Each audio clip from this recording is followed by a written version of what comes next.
Free from jar. Oh, I was gonna say I'm pretty sure Metis is having to deal with storm issues. So thank you, Shuni, for jarring me.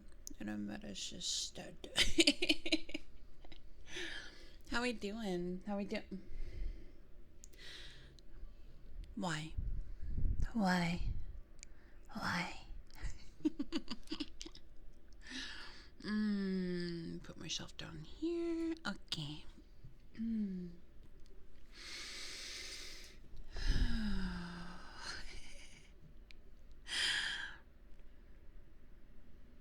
Do I have a fan going? Yeah, my ceiling fan is going. But I've got some like rain going. Yeah, yeah, there's rain in the background. That daily dose of addiction. Yeah. I know, people just like to throw things.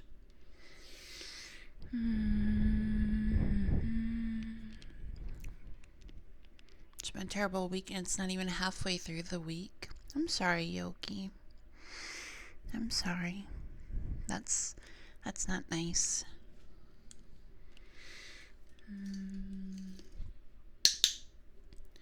Virtual. Are you paying attention?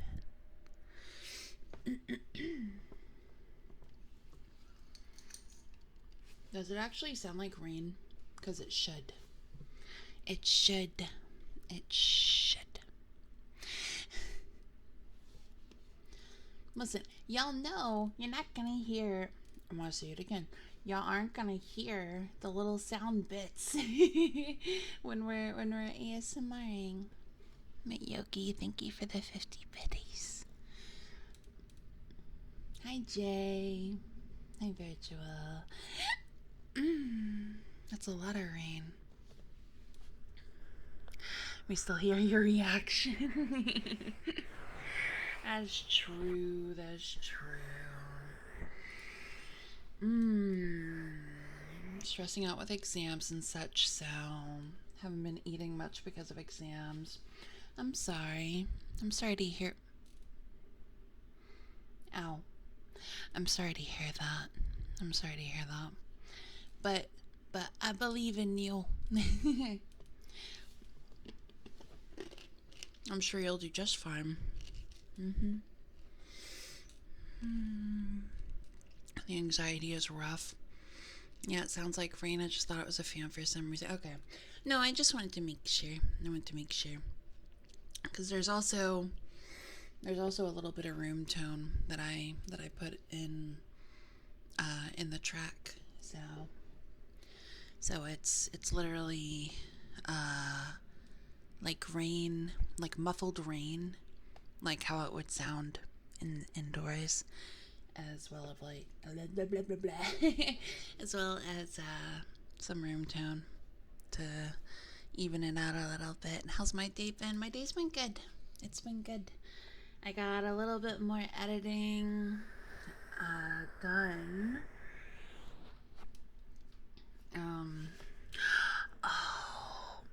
Oh my goodness, you guys. My artist, well, the studio that's working on my model, they sent me some progress photos today, and oh my god. Oh my god. It's exciting. She's really cute. She's looking real cute. That's all I'm gonna say. They sent me progress photos of my gosh, how are you doing today? I love your outfit. It's so cute. I thank you. I'm doing really good. How are you doing? I love the new live stream. They are like, they showed me some of the some of the toggles and the expressions that I bought, and oh my lord, they're cute. It's really cute. It's really cute. Also, that reminds me. Let's go through this. We have magic with the 100 stream streak. That's like I can go. Secret with a 3 stream streak. Circus with a 7 stream streak.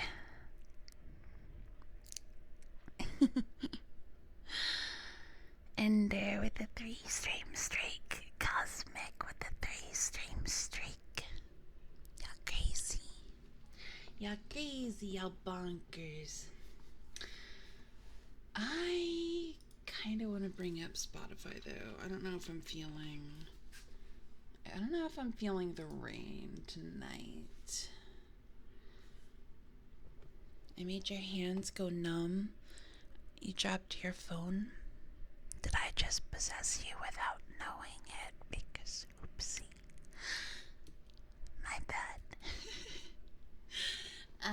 Yeah, let's do this instead. Just not feeling that right now. I do like our kind of our go-to. Let's change that.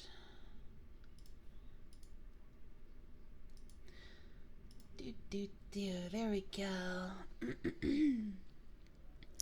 Thank you for the 100 biddies, Yogi. Where'd the accent go? 100 for 7 accent. Since we haven't started reading yet, I guess I can do that for you. Pardon me, y'all. While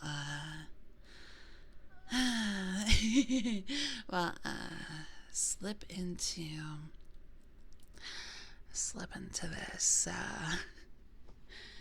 this accent here, sugar. I'm Banshee Softy. Lone Wolf with the 7 stream streak. Let's heckin' go.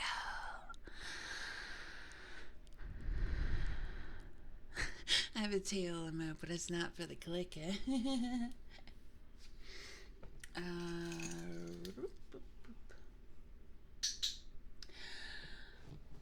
Jake,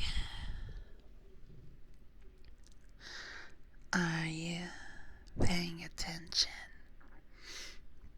Pardon my weird little sounds there.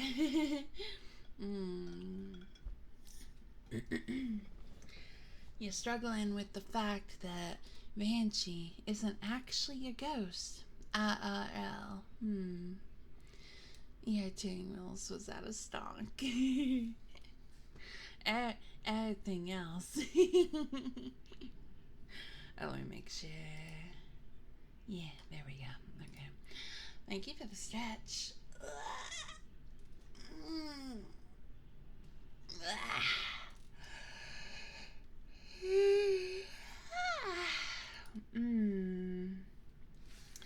But yeah. We hi Terror. Hi. That's my name in Russian. It looks kind of fancy.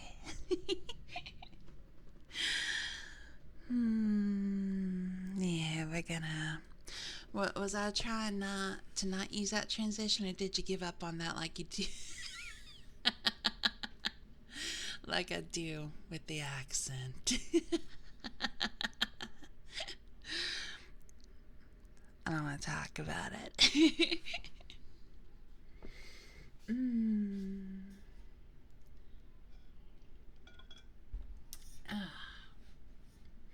I made you yawn.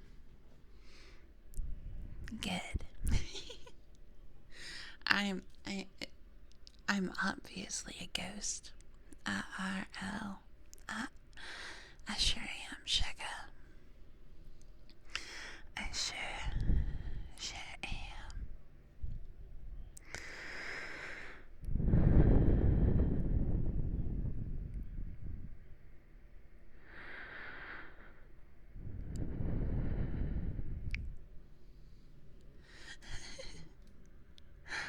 Is that an old ghosty? An old ghosty or a floating shopping list? Very hard to see for sure. Yeah.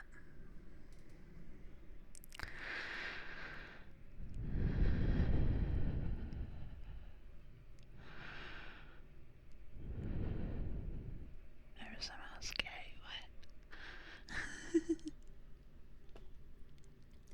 Squishy's cheeks anyway. Don't you squish my cheeks? I'm not a baby. Yeah, so tonight, like most Tuesday nights, we're gonna do some reading. Okay.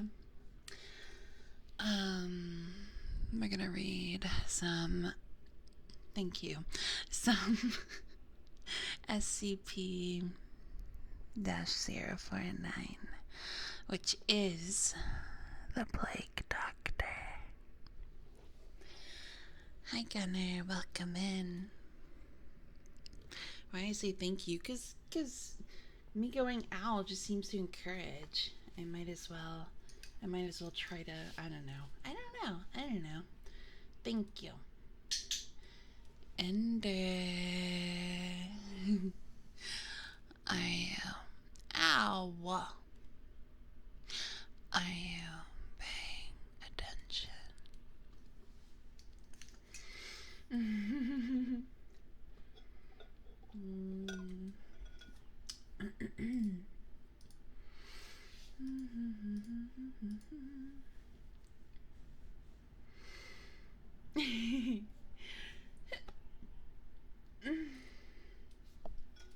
Okay, is my tea cool enough? Doesn't matter what I say, we just need a reaction. I know. Listen, I'm learning, okay? Let's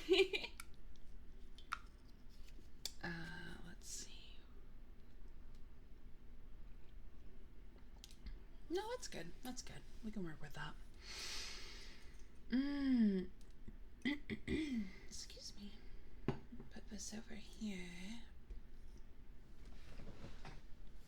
Let's make sure that we're getting good and comfy. Good and comfy for story time. For spooky SCP story time. Plague Doctor is a good one. Misunderstood genius. Interesting. Sleep good night. Night buns. We're going to resume tonight. Good luck with that, Shrooms. And thank you for the like. Hi, Pixel. Alright.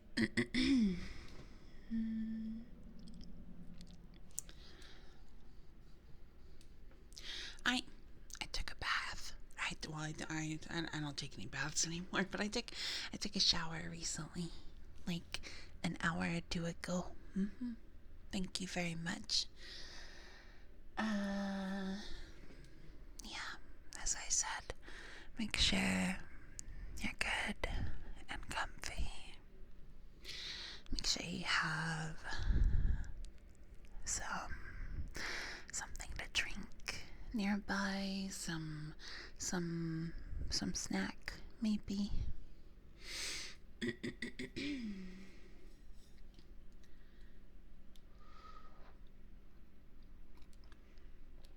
Oh, yeah.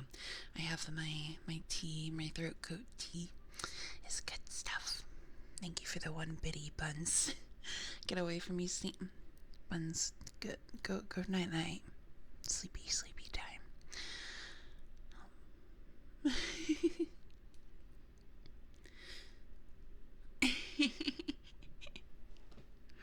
I'm gonna sit and chill in a hot tub that could boil me alive because, oh, the tension in your muscles. Yeah, I bet.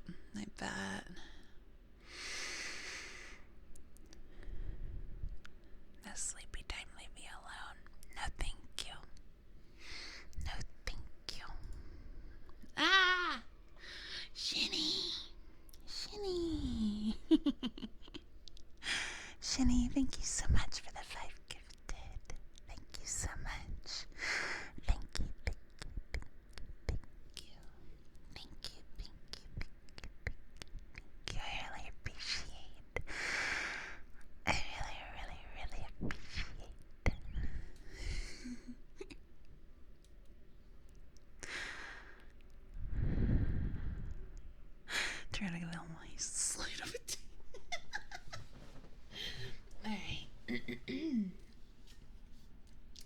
let's get to readings, shall we?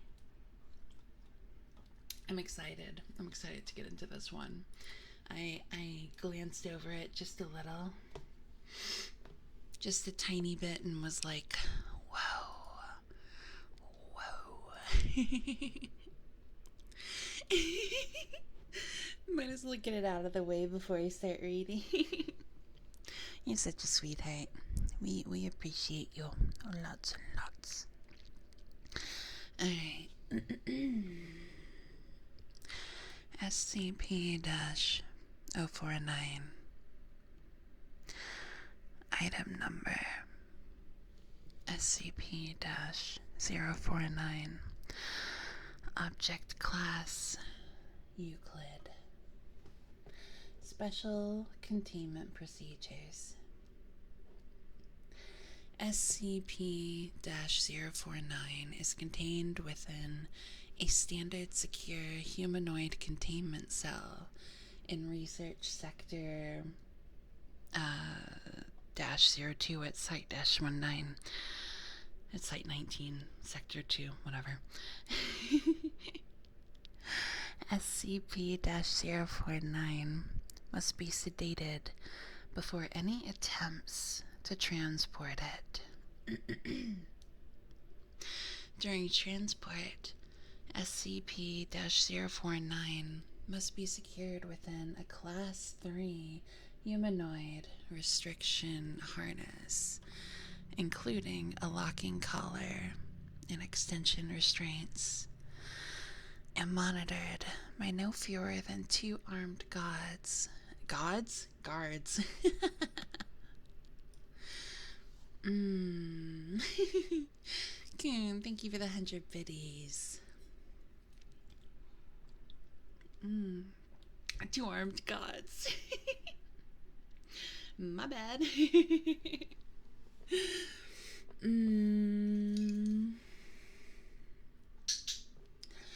Subwinter, are you paying attention?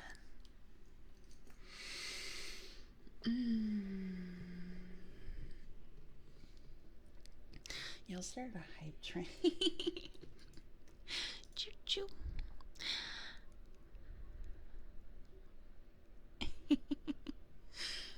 Spicier than I remember. Gods can be guards too. That's true. That's true. You would love reading 40K. I wonder what the legalities there are with that, like the copyright legalities and such. Yogi, thank you for the 100 biddies. Thank you, thank you, thank you. Well, SCP-049 is generally cooperative with most Foundation personnel. Outbursts or sudden changes in behavior are to be met with elevated force.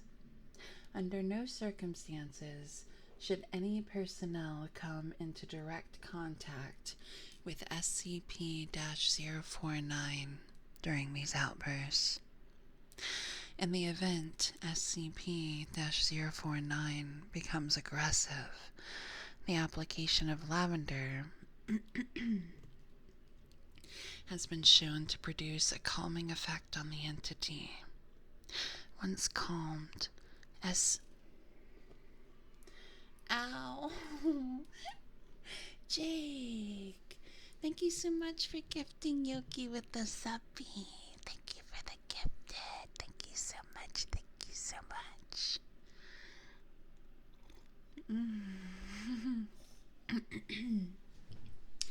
Games Workshop are very litigious.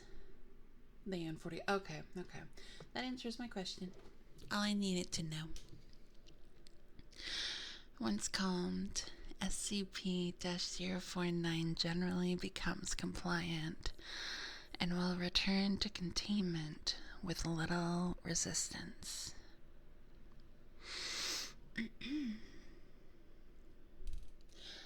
Adam Ward, thank you for the follow. Hope you're doing really good. In order to facilitate the ongoing containment Wait, is that where yeah, that's where I am. Okay. In order to facilitate... I promise I can read. I'm better distributed. That's always sweet, though. In order to facilitate the ongoing containment of SCP-049, the entity is to be provided with the corpse of a recently deceased animal, typically a bovine or other large mammal, once every 2 weeks for study. Oh. Hey. Jake, thank you so much for the 250 biddies. Thank you for the 250 biddies. Thank you.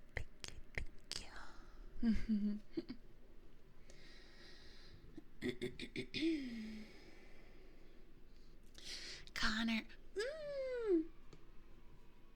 Why? Connor with the 25 stream streak. Jay the God. Thank you so much for the suppy. Thank you so much for the gifted suppy. Thank you. No, I'm joking about hacking any. No joke. Oh, yeah. Please. Y'all, let's behave. The amounts needed for each level. That's cute.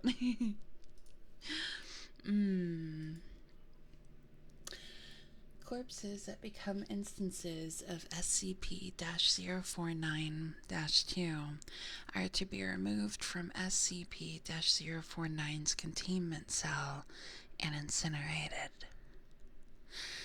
SCP-049 is no longer permitted to interact with human subjects, and requests for human subjects are to be denied. Provide it with the corpse of a recently deceased animal once every 2 weeks for study. That's crazy. I mean, it makes sense. It makes sense.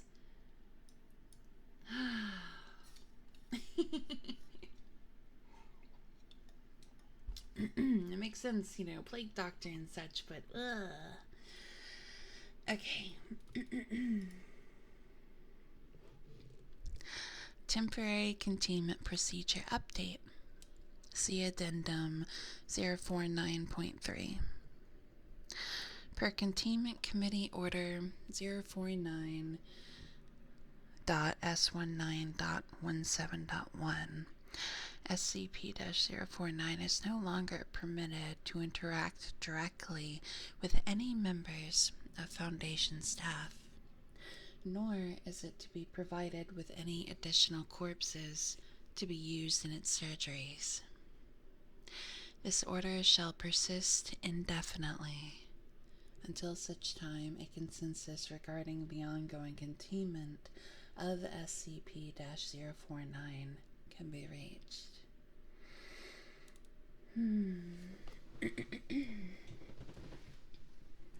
That overwhelming brat aura.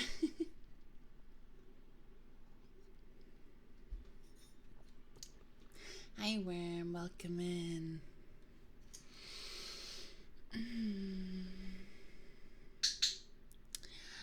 Judas, I am paying attention.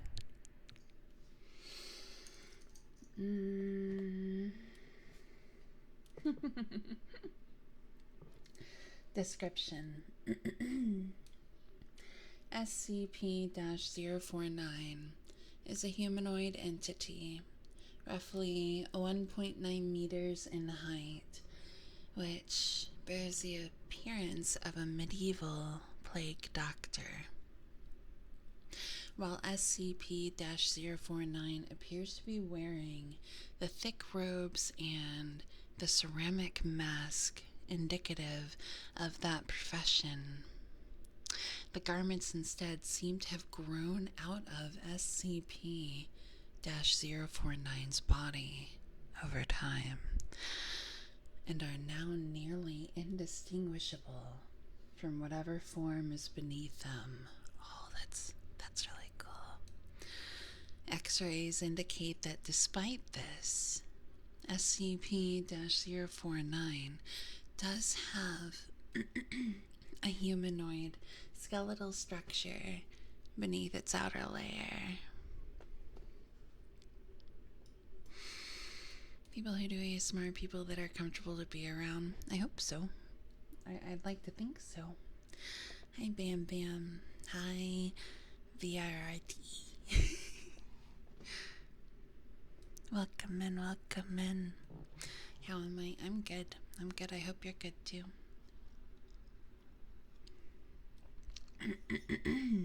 As my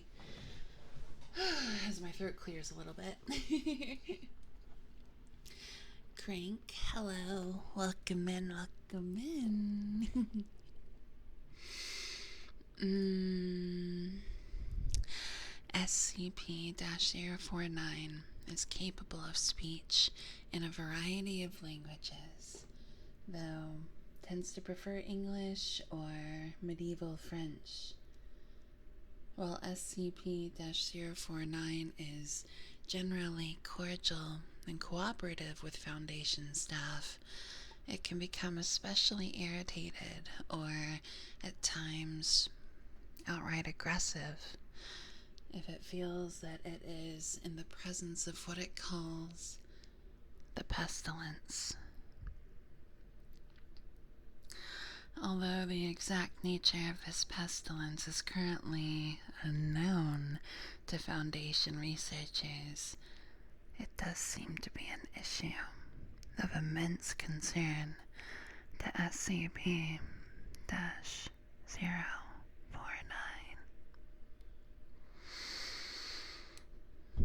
Thank you for the hydrate.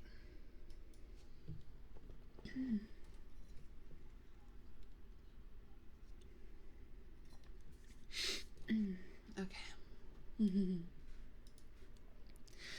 SCP-049 will become hostile with individuals it sees as being affected by the pestilence, often having to be restrained should it encounter such. If left unchecked, SCP-049 will generally attempt to kill any such individual. SCP-049 is capable of causing all biological functions of an organism to cease through direct skin contact. How this occurs is currently unknown, and autopsies of SCP-049's victims have invariably been inconclusive. SCP-049 has expressed frustration or remorse after these killings, indicating that they have done little to kill the pestilence, though will usually seek to then perform a crude surgery on the corpse using the implements contained within a black doctor's bag it carries on its person at all times. While these surgeries are not always successful, quote-unquote, they often result in the creation of instances of SCP-049-2. I love how that's formatted, like, since we've been reading SCPs, I love that the offshoots of whatever creature, whatever thing it is like, it's SCP number -1-2 whatever. Excuse me, I don't know why that tickles me.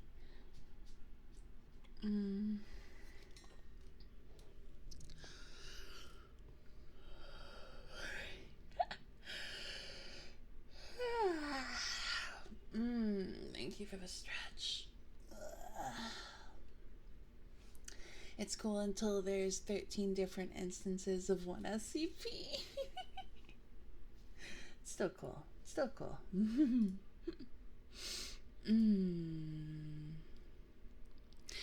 SCP-049-2 instances are reanimated corpses that have been operated on by SCP-049. These instances do not seem to retain any of their prior memories or mental functions, having only basic motor skills and response mechanisms. While these instances are generally inactive, moving very little and in a generally ambulatory fashion, they can become extremely aggressive if provoked or if directed to by SCP-049. SCP-049-2 instances express active biological functions, though these are vastly different from current understood human physiology. Despite these alterations, SCP-049 often remarks that the subjects have been, quote-unquote, cured. That's so cool.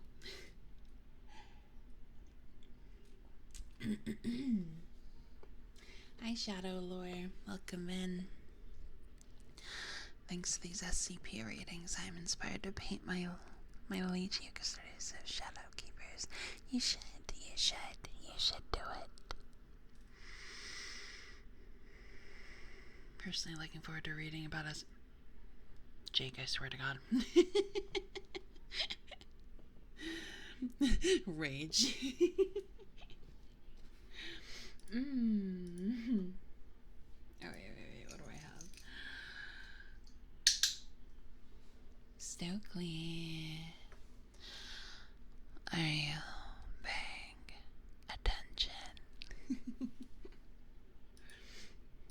You say you're sorry, but you're not sorry. Okay.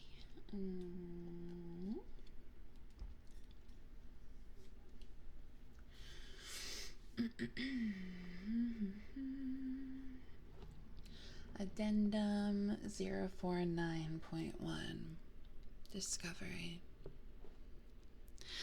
SCP-049 was discovered during the investigation of a series of unknown disappearances in the town of Montauban, I think it's Montauban, in southern France. During a raid on a local home, investigators found several instances of SCP-049-2, as well as SCP-049. While law enforcement personnel engaged the hostile 049-2 instances, SCP-049 was noted as watching the engagement, and taking notes in its journal. After all of the 049-2 instances were dispatched, SCP-049 willingly entered Foundation custody.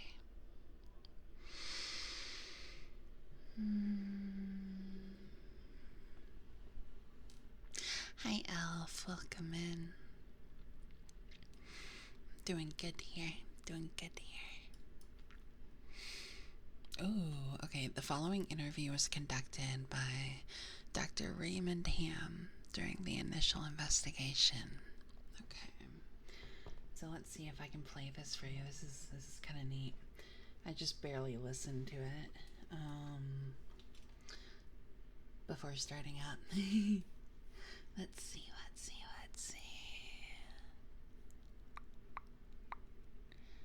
Window caption.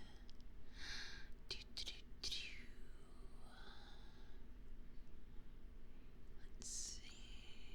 There we go. Okay. Oh. Well, there's the Blink Doctor.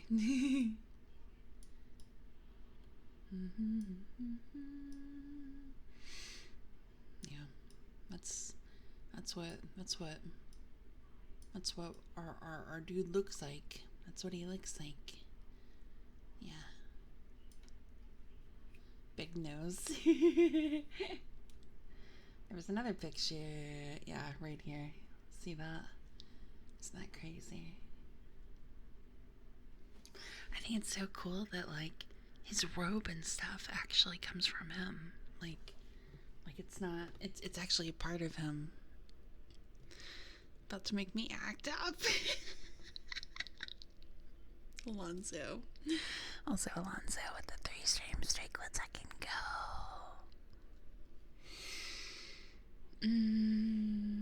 Yeah, there he is again, right there. Okay, so we have a recording. Wood. Yeah, we have a recording here. Let's see if I can quiet the volume because it's kind of loud, I think. Let's see.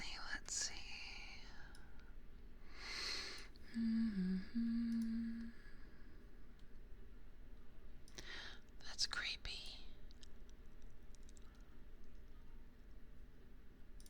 Could y'all hear that? I'm pretty sure you can, but could you hear it? Top tier hard farmer. That's the SCP I've sent you those to. Yes!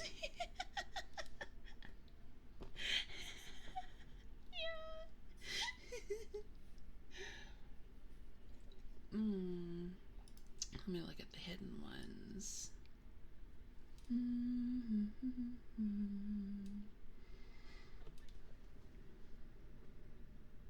I guess y'all couldn't hear it. Let me look.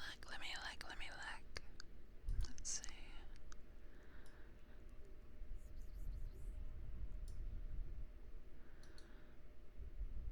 Why isn't it? Here we go. Let me fix it. Wait, now. Discard. Whatever. Alright, stop playing. Mason, thank you so much for the follow. Thank you for the follow. I hope you're doing really good. What that mask do? Let me see.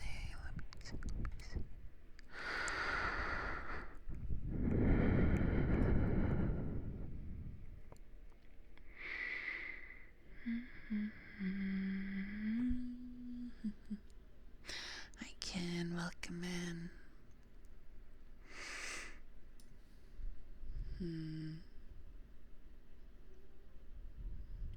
Whatever. It has an audio, but I'd rather just read it, honestly. Let's put that back. Sober with the 100 stream streak. My goodness. Look at you. No wonders of technology, I know.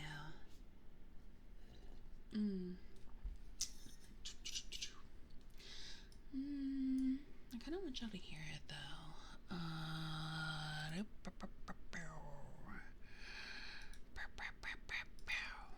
Whoops, that's the wrong button.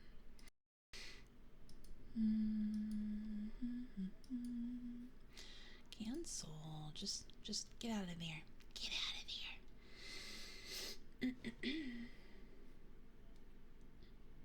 I don't think I have a thing for it. That's okay. It's okay. It's okay. We'll do this. Right here. And this. Yes. Okay. I think that did it. Hello. There we go. That's very loud. Let's turn it down. Is that French? Can we get a translator? King's English. No need for translation, sir. I can speak it well enough. That's so creepy. My name is Dr. Raymond Ham, and I... a doctor. A like-minded individual, no doubt. Wherein is your speciality, sir? Cryptobiology. Why? A medical man, such as myself. That's SCP talking right there. I worried I had been That's 049 talking.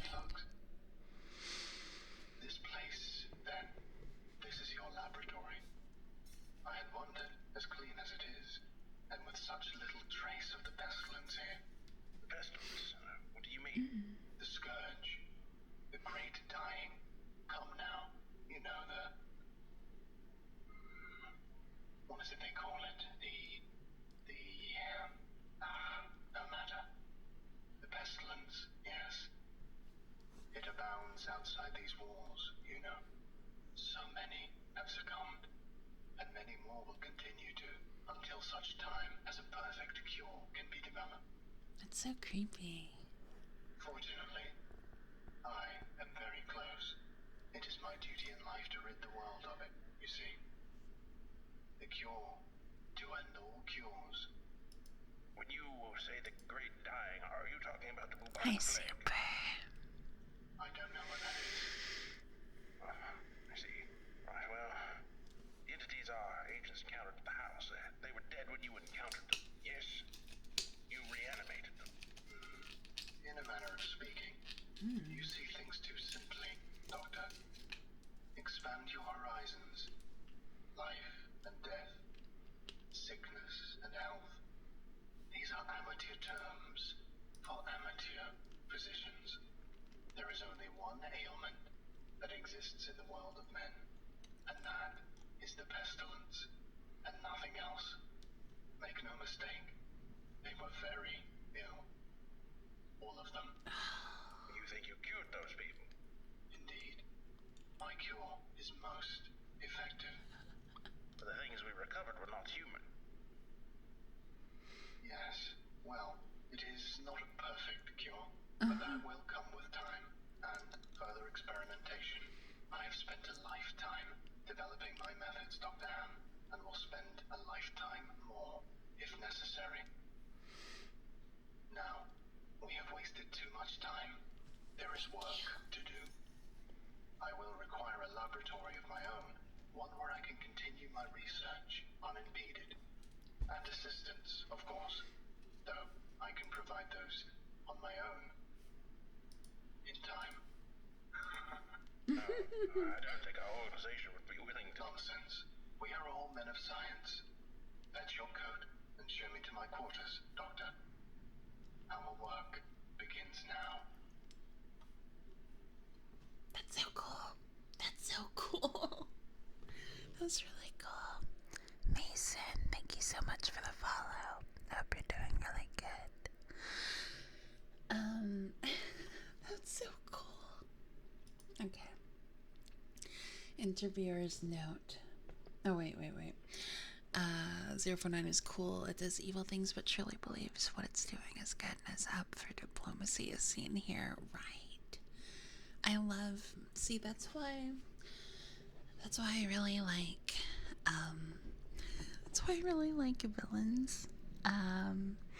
Because they're usually pretty complicated backstories, and a lot of the time, not all the time, but you know, at least some of the time, they're just misunderstood. And then sometimes they're just batshit crazy, you know. He just wants to cure death. You think he's a cutie?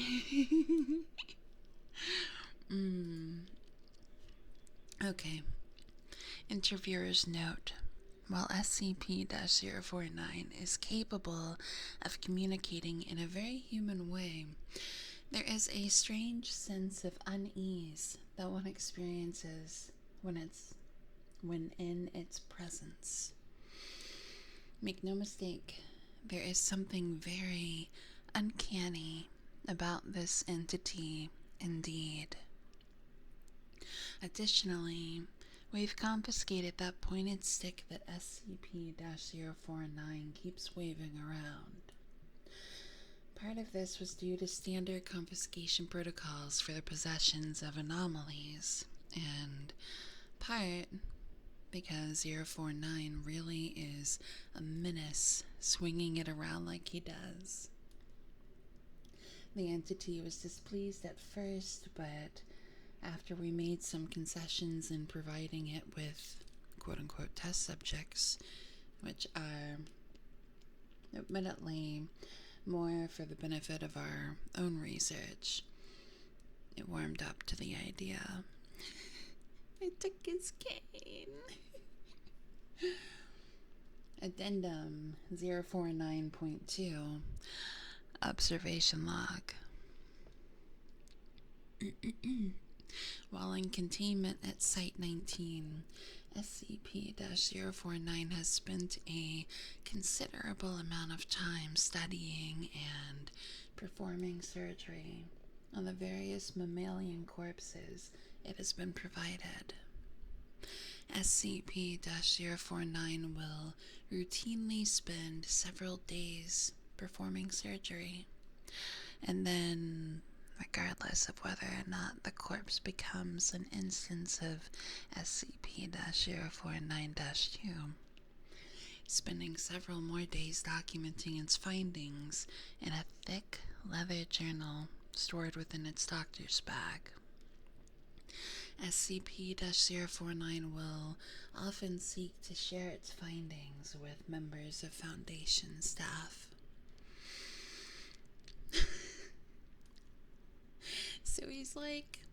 So this entity is like, oh, he's kind of cute though. He's proud of his work, and he wants to share with his colleagues and such. Hi, Jack. It's Pumpkin. The following is a log of several occasions during which SCP-049 was observed operating on a mammalian corpse. Observational log 049.OL.1 Summary. Subject SCP-049. Preface. A test subject D-85123 was introduced into SCP-049's containment cell. The entity expressed sincere gratitude towards all members of the containment and research staff. Observation notes. SCP-049 began by asking D-85123 several standard medical questions as it began removing tools from its bag. Shortly after finishing its preparations, SCP-049 quickly closed the distance between the two, killing the subject with a touch to its throat. Afterwards, SCP-049 made a number of considerable alterations to the basic structure of the subject's corpse, often introducing fluids from within its bag into the subject by way of a hand-powered pump and copper tubing. The resulting 049-2 instance became animated, flailing and grasping at the walls of the chamber with a number of manufactured limbs while moaning out of an oblong orifice now present in its sternum. During this time, SCP-049 was observed taking notes of the instance in its journal and remarking to the watching research staff about the efficacy of its cure. Security personnel entered the chamber to move SCP-049 back to containment and were attacked by the instance. The security team dispatched the 049-2 instance, and SCP-049 returned to containment with no resistance, stating that it was pleased with the results.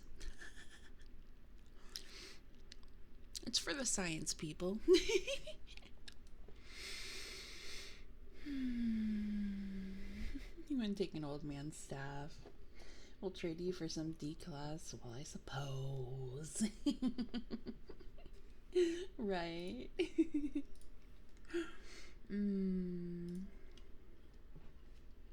Observational log 049.OL.2. Summary. Subject SCP-049. Preface. SCP-049 was provided the corpse of a recently deceased goat. SCP-049 expressed gratitude at the provision. Observation notes. SCP-049 operated on the goat corpse for several days, eventually resulting in an instance of SCP-049-2. SCP-049 expressed pleasure in this outcome, though admitted, quote, the disease was still in its nascent stage. My veterinarian practice is rudimentary, but the patient responded well to the procedure, end quote.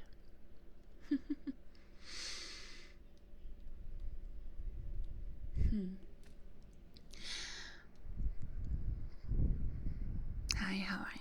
You can call me whatever you feel like, I don't care. Hi. One in. Welcome in. Thank you so much for the follow. Hope you're doing good. Half dog. I'll call you half dog. Deep Trout Princess. Welcome in. Thank you so much for the follow. Hope you're doing good.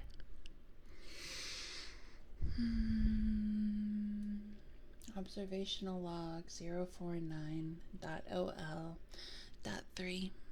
Summary.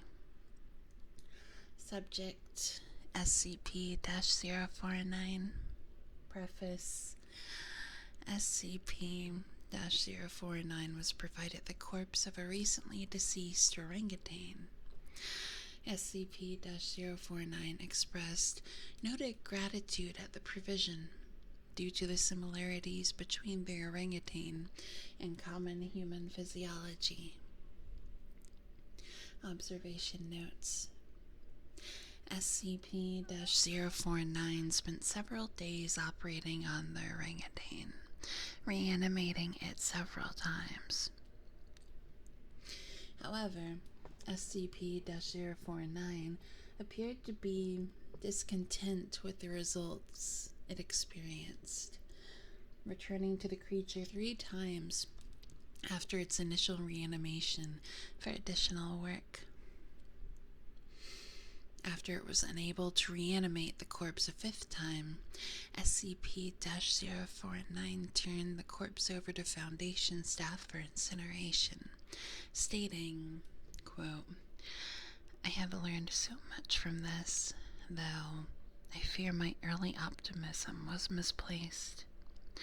I hadn't yet come across such a stumbling block on my road to the cure. More subjects like this would do a great deal in advancing my research.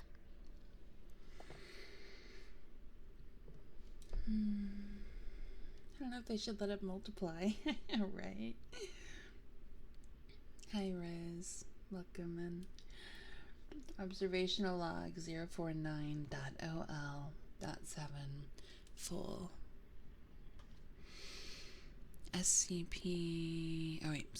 Subject SCP-049.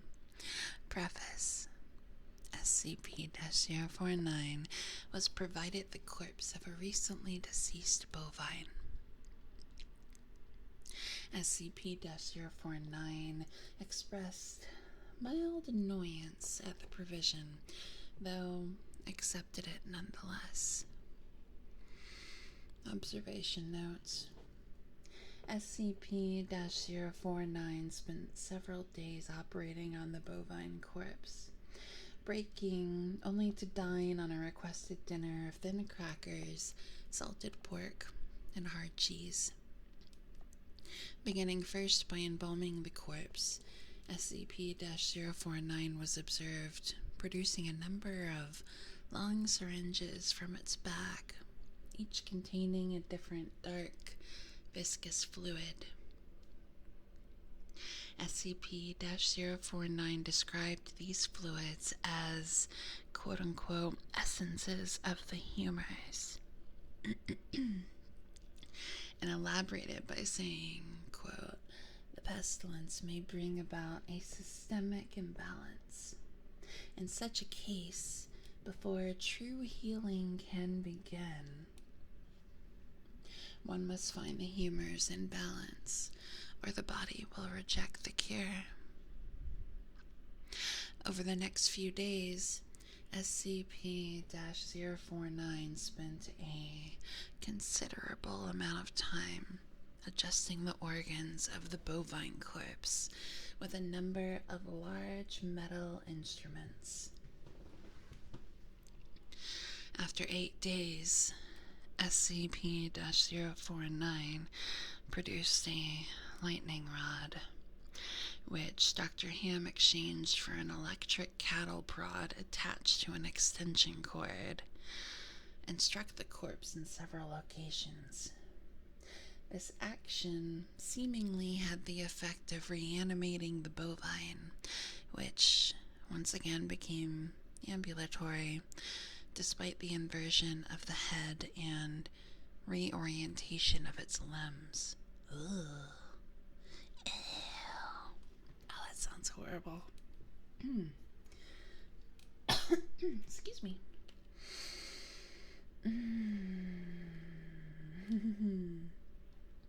Oh, we have another recording. Oh my goodness. It's so creepy. I really like it. Alright, let's listen. We've watched you work. Oh my god, I'm so sorry. That was so loud. Holy cow. Okay. I'm so sorry. Go back to sleep.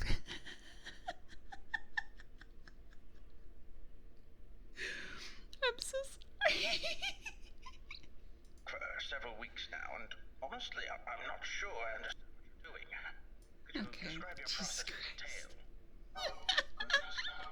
Process is most intensive. As I said to your assistant, the best instruction you will find about my methods are here in my journals, as I have kept exhaustive records of my work there. I see. Well, my concern, Doctor, is that we still don't understand what you're seeking to cure, or how it manifests, or how turning these creatures into quasi-living, mindless drones helps in that effort. You do not understand the pestilence, even after all this time.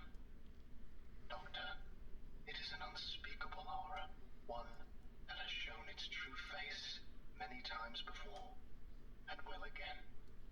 I find myself blessed with the wisdom and good senses needed to root it out and destroy it. But many, like yourself, cannot. It is a cruel judgment, I fear, to be at the mercy of a disease you cannot fully comprehend. That still doesn't answer my question. How's your cure any kind of cure at all? It is a cure. You may laugh at my efforts if you please, but do not besmirch the good name of scientific progress that has developed this great mercy. What you short-sightedly see here is a life better than any this creature could have hoped for.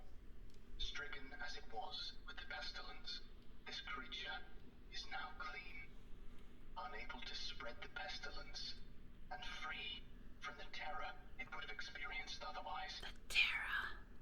This is hardly a creature at all, Doctor. It's not even... Do not gape with me, sir. You and your colleagues are like so many others, unable to look past minor setbacks to see the salvation taking place before your very eyes. Do you wait to remove rotten timbers until the whole collapses on top of you? No. Jake, you're so You right. find them and you pull them out and replace them with those untouched by rot. And most of all, you do not simply mock the structure because it now looks different to you. It is strong. It is free of disease. I'm sorry. This is Means so everything's interesting. fine. I'm just trying to understand. Yes.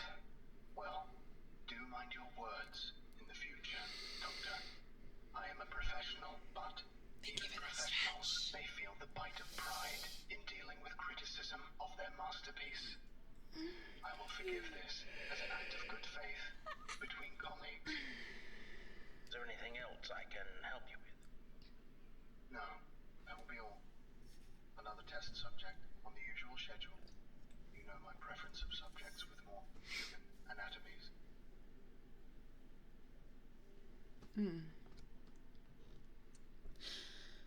Attending researcher's note.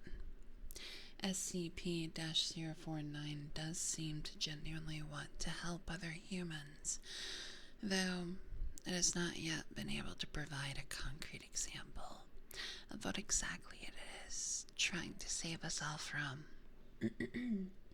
I have watched it now over several weeks, and while the outcomes do not seem to ever change, SCP-049 continues to claim that it is growing closer to its perfect cure. I think the entity may be more aware of the reality of these outcomes than it would like us to think. Addendum 049.3, or I guess 049, whatever. Oh wait, no, 049. Blah. April 16th, 2017 incident. Starting shortly after SCP-049's initial containment, Dr. Ham conducted a number of interviews with the subject regarding its anomalous properties, and over time began to note its displeasure with its subjects in the SCP-049-2 instances. This continued for a period of several months, during which SCP-049 never exhibited any aggressive behaviors. On April 16th, 2017, as Dr. Ham was entering SCP-049's test chamber to conduct another routine interview, the entity began to grow anxious and asked Dr. Ham if he was feeling well. Following protocol, Dr. Ham reminded SCP-049 that the interview was required, after which the entity became hostile and attacked Dr. Ham, killing him. Due to a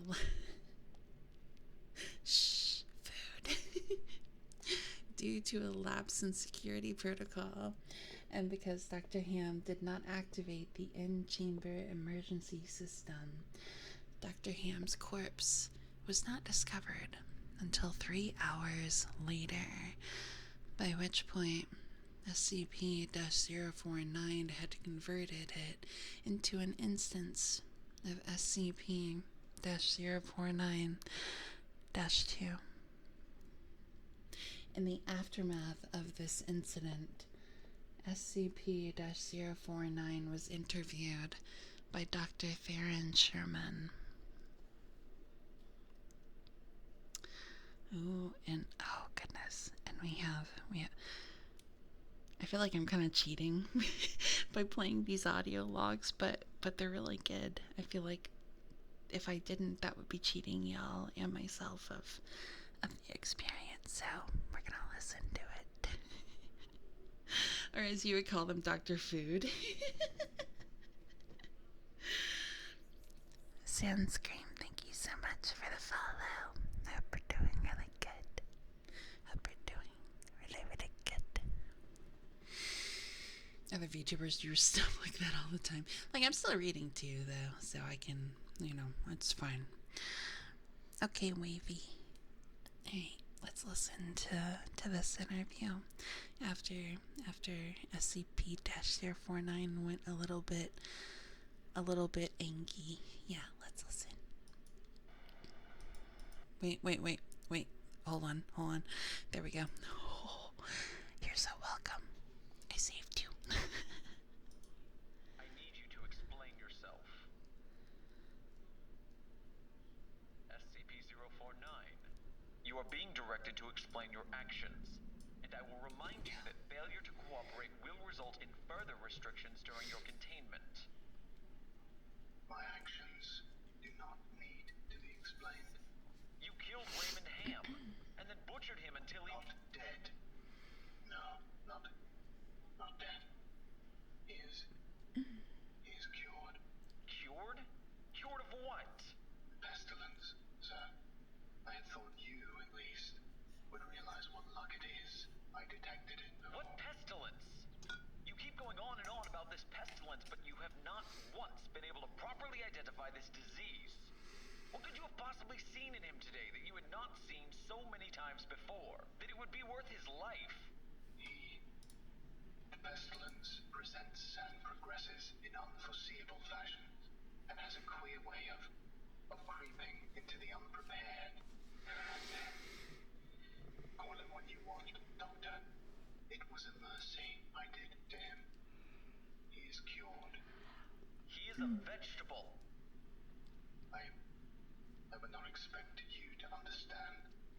You and your ilk have proven time and time again not to be men of science, but men of emotion. You cannot appreciate the horrors I have seen. Those many millions who have succumbed to the pestilence and been changed. Your cure cost Ray his life. No, good sir. I have saved it. You would allow this world to slip back into the despair of disease and death, ignoring that I have created a miracle. What disease? What pestilence? He was a healthy man. He was a good doctor. I'm offering it freely to the afflicted. You are not worth this argument, sir. Ooh. You are short-sighted and foolish. Dr. Ham was sick, and I cured him. I am the only one who can do this. My work must continue. There is still so much to learn, so much. I've had enough of this. And Consider your allowances can be saved. revoked. Even you. Welcome to containment, 049. Might be saved. We're done here. I can save them all. I can cast down this plague once and for all. I can do this. Only me. I saved him. I saved him. Dr. Ham. I cured him. He was sick. I know he was sick. I know he was. And you are all sick, but I can save you. I can save all of you because I am the cure. Oh, God, I love that. I love, like I was talking about how much I like villains because they're, a lot of the time they're either misunderstood or, you know, they have, they have very, very, very colorful backstories and stuff, and they're complicated, and I like complicated. It's fun. It gives depth. That's I like the ones that are like delusions of grandeur like that too. Hi, Bat Boy. Welcome in. Or they're just the Joker. Yeah. Addendum 049.4 Post-incident report interview.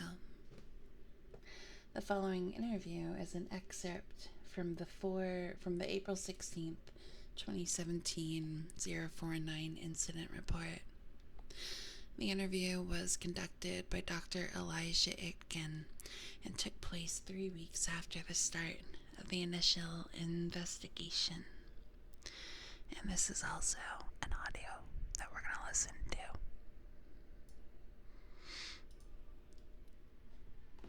SCP-049, we are conducting this interview to close out our investigation of your actions taken on April 16th that resulted in the death of a staff member. Do you have any comments to make? only that I look forward to the day when you will allow me to resume my work. I have spent the last few weeks compiling my notes and constructing a new theory for how the pestilence was able to infect someone in such an insidious manner that it nearly couldn't detect it. Have you experienced any remorse for your actions? For the death of Dr. Ham? Have a good night at work. Well, the death of a colleague is always regrettable, but in the face of the pestilence, we must be swift, Doctor, and act without hesitation. Dr. No, Sherman you gotta go noted in work. his report that you seemed to be mournful during your initial interview. Mourn? Perhaps. I had not thought that. It is lamentable that a fellow doctor became infected, but the work continues. Regrettable as it was, Dr. Ham's death provided important insight. Living human subjects are the only way to proceed forward, I am decided. Oops. My cure is of little use on dead flesh, and I have gleaned all I can from your generous supply of corpses. My desires turn towards tending to those still living who Oh dear. suffer Oh from dear. the disease. Uh-oh. I'm afraid you're going to be disappointed. Oh, Doctor, I wouldn't be so sure. Oh, this is really good. And that leads us to, what is this? Going home? Go back. Okay, so what's going home? Oh, goodness. Okay. Excuse me.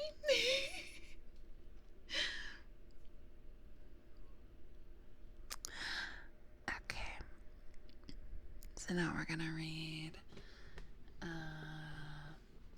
this. Going home. I know this would happen. Okay.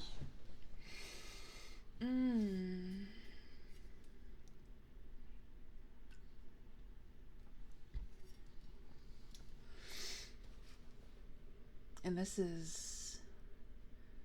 I think this is from the perspective of SCP-049, I believe. Okay. He felt it. The unmistakable sensation of the pestilence. It was impossibly small, but unimaginably intense, like a needle in his eye. It was faint but pungent, as though the disease had been festering, undisturbed in containment for so long that its miasma had built and wafted out, enough for him to taste the scant particles of tainted air. He had lost track of time in his cell. Doctors had used to come and bring him specimens to study, to perfect his methods.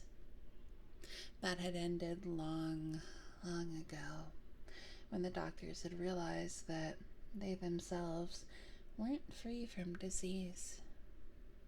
Still, after that, they had still checked on him. The voice would come out of his walls and ask him questions about what he was doing, or how he was feeling, or if he had any regrets for what he'd done. Regrets. The thought was as foolish as any he'd ever heard. Still, even that too had faded in time. The voices long ago had stopped, and he had been content to rest in this pristine cell, away from the wretched disease, alone with his thoughts. In the constant soft white light that bathed his cell, the doctor reclined himself on a comfortable mattress. Eventually, perhaps, he would have stopped thinking. But that had been before that familiar, detestable presence had returned, burning at his mind. He found himself standing before the door to his cell, studying it. It had no handle, opened when his captors ordered it. While the lights had remained functional, the electromagnetic lock had not. His bag contained steel tools, and he did not understand how to relent. It took a tremendous amount of doing, but he got it open a crack, wide enough to put his weight into it. He didn't know how long it took to widen it enough to pass through. He didn't really register the passage of time anymore. Hey, Zombie Slayer. Welcome in, welcome in. Whoops.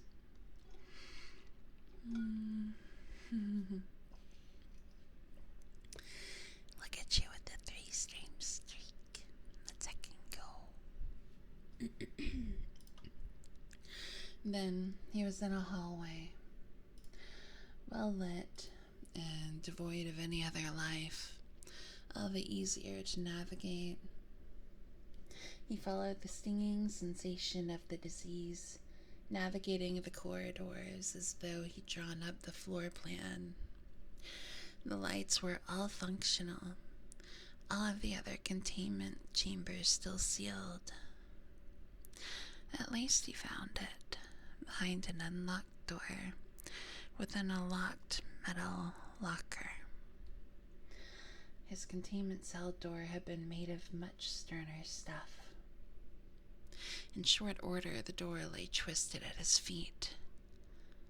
He pulled a rectangular metal box from the locker, studying it intently. His finger found a button, pressed it, and the box's lid swung open. Super-cooled preservative gases mingled with the air outside the box for the first time in a long, long time. Hit me an egg with the 75-stream streak. Let's heckin' go.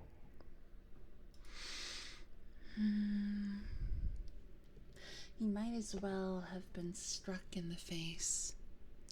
Vapor, colder than ice, wafted in a great cloud from the unsealed box, and he dropped it to the floor with a clatter, which echoed throughout the silent facility. He steeled himself, kneeling down, lifting the face-down box aside, and gingerly plucked the tiny black speck from beneath it with his index finger and thumb.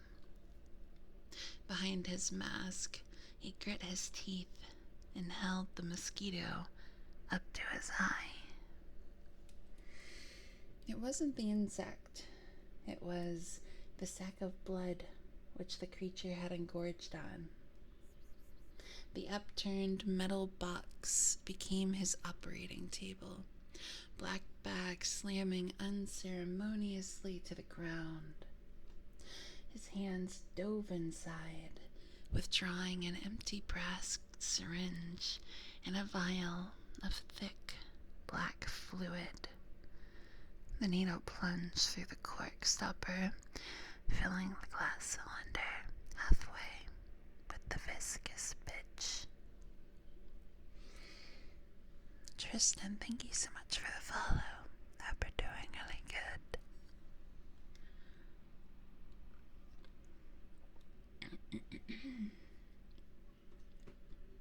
The needle withdrew. Excuse me. Then pierced the engorged mosquito's body, withdrawing the plagued blood within it to mix with the black medicine in his syringe. He left the insect's dry husk on the box, bringing the syringe level with his eyes. He shook it, tapping the glass with his finger to encourage the reaction. He considered the dead husk of the insect still before him. It wouldn't do to let any lingering trace of the pestilence remain in the poor creature. When he was satisfied with the mixture, the needle found the insect's blood sac again, filling its tiny body with the cold, black mixture. Oh, it's so creepy! Ghost of the 5-stream streak, let's go! Oh my god, look at all those ghost face. Ah, I love that. I love that so much.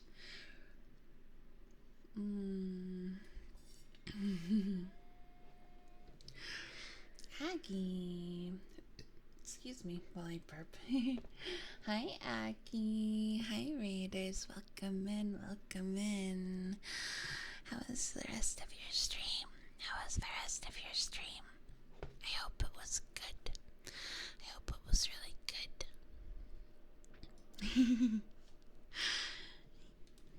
Pretty sure y'all know me. I normally would do an introduction, but I mean, I can, but I'm Banshee. I do ASMR. I do scary games.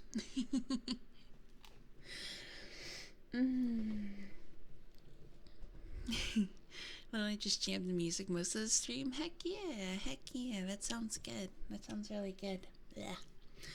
I feel like my mouth is so dry today. Hello, the maid, Wonder Banana Man Josie. Yeah, we're just kind of vibing. You chatter who does. We're just kind of vibing, reading some SCP. We're reading the Plague Doctor one. We just finished the like original SCP for it, and now we're going into like the little offshoots. Like what I'm reading right now is from his actual perspective, which is really neat. Hi Yami, welcome in. She always fails to mention she tries to. No, I don't. Why are you lying? Thank you for the hydrate.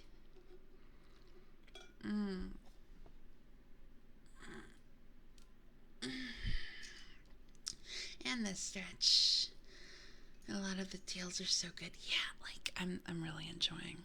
And the original had like a bunch of like audio recordings of the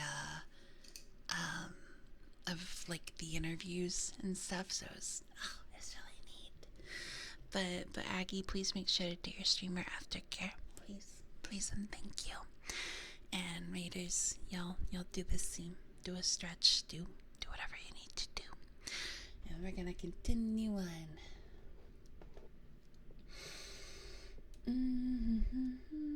There it is. Okay. The dead insect's body twitched and jerked to life as the black fluid filled it. The body's movement built up a tiny electric charge, enough to reboot the silicon microprocessors in the bug's brain. Leslie's eyes were the first organ she remembered how to interpret. She should be in the living room. That's where she'd gone, but this wasn't Merle's living room. The blurred figure she saw, it couldn't be Merle. Okay. The voice for 049 does SCP readings of his own on YouTube. Does he? That's so cool. I really enjoyed that. Like, I really he played in full blastering ASMR. No, I really liked. He did a fabulous job. Like, he did a really good job.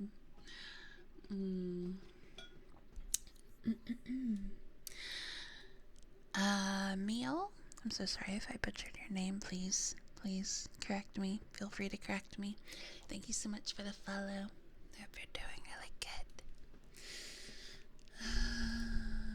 Who's there? She weakly asked at length. The clarifying black blur shifted, coming more clearly into focus. Where is Merle? There's no one here but me and you. The black form shifted and came closer until white filled Leslie's vision. She made out the icy gray eyes observing her.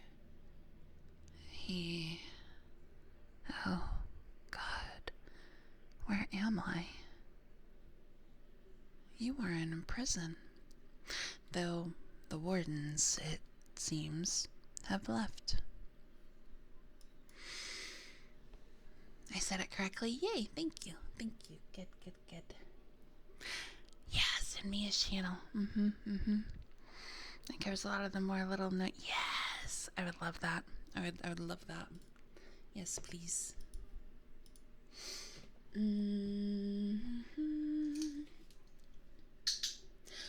Oh, yummy. Are you paying attention?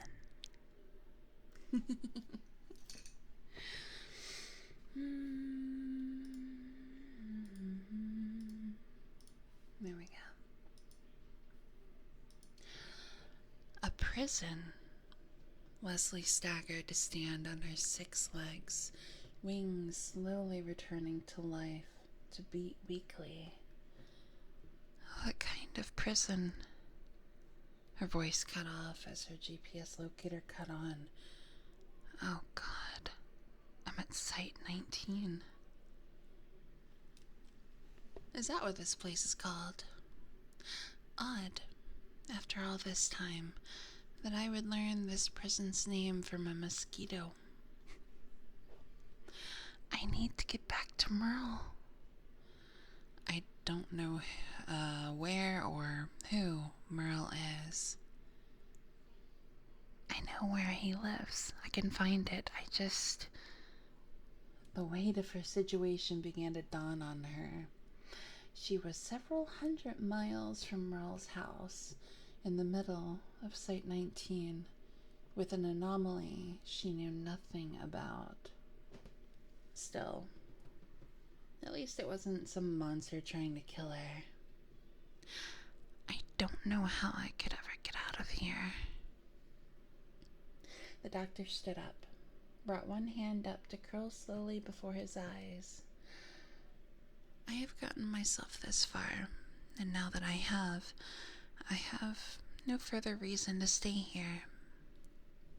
Then you'll help me get out of here. Leslie's wings bore her up to land on the black gloved hand. I will. I can't thank you enough. Thank you.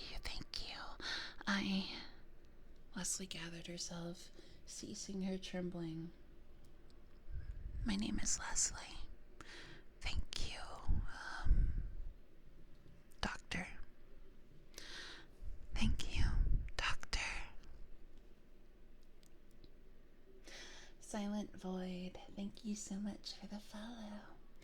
Thank you for the follow. I hope you're doing really good.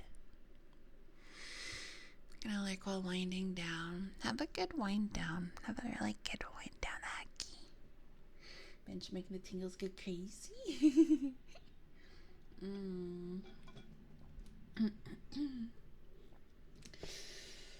The wind blasted the landscape mercilessly, as it had every day.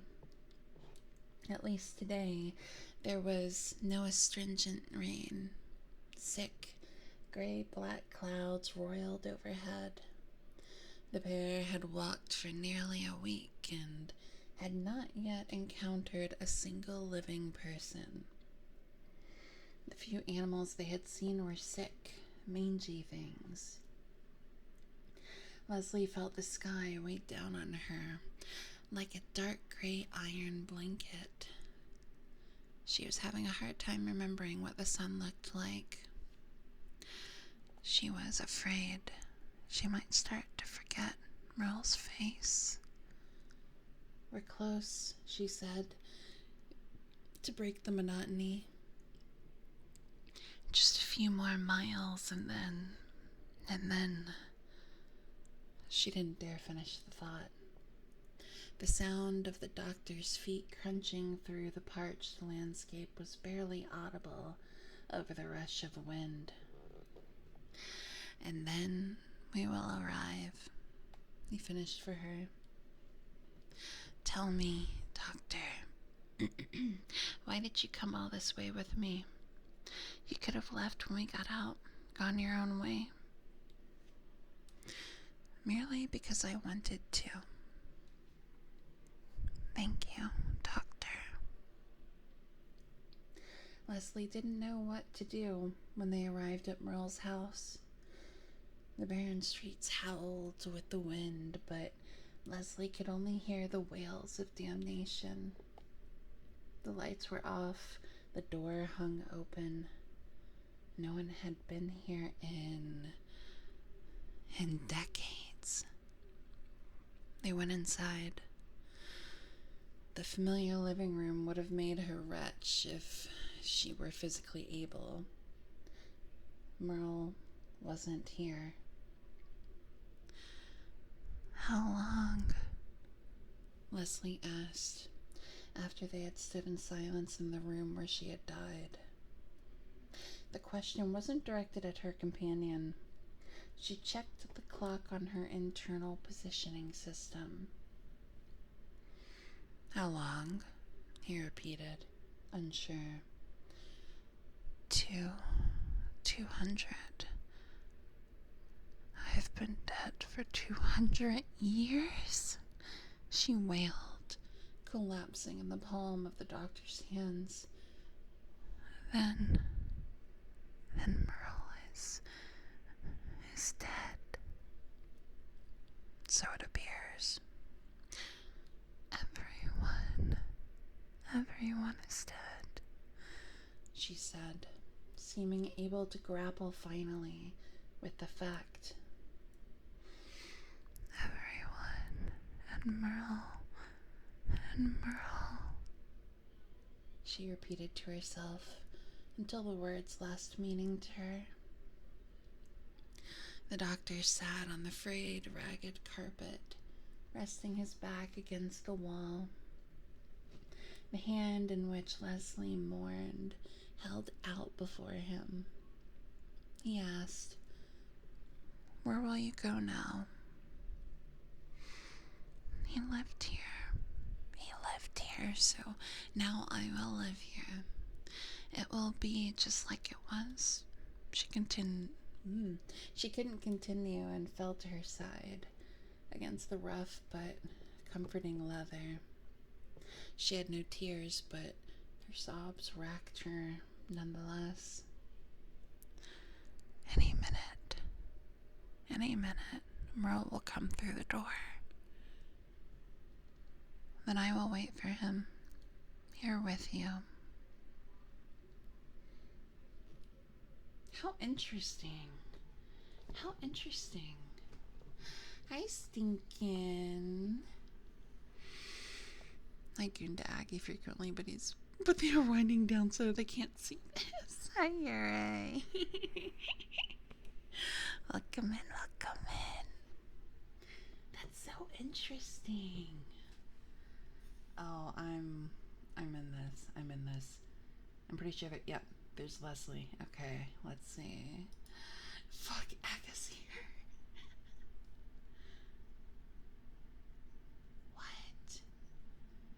Okay.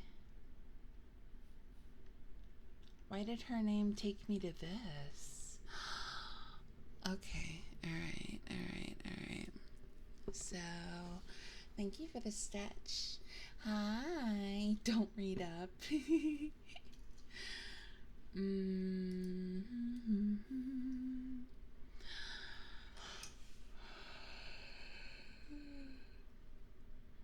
An image of beams over it and a single subject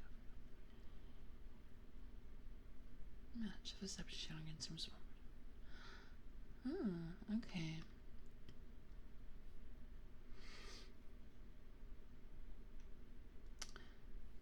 Okay, so that one led me to SCP-3774. Big Fat Dildo. That's a fun name. Thank you so much for the follow. Hope you're doing really good. Pray forgive me. Thinking you got here at exactly when you should have. Hi Gray, welcome in. Yowie on main.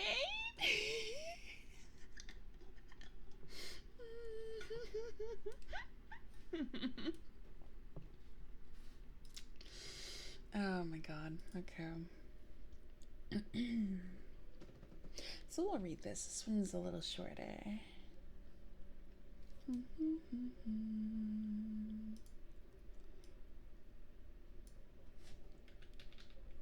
Yeah, we'll read that one.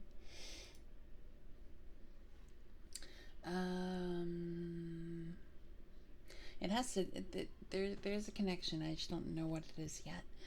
SCP-3774. Object class neutralized. Special containment procedures.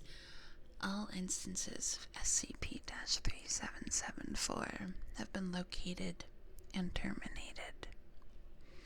Any backup blueprints or files detailing the creation of additional instances of SCP-3774 have been deleted or destroyed, only saving the original copies for file storage.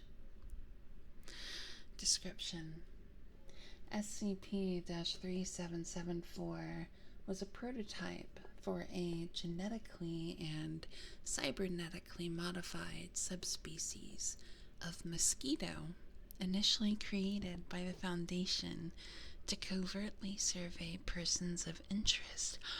Oh, okay, now I get it. I see the connection.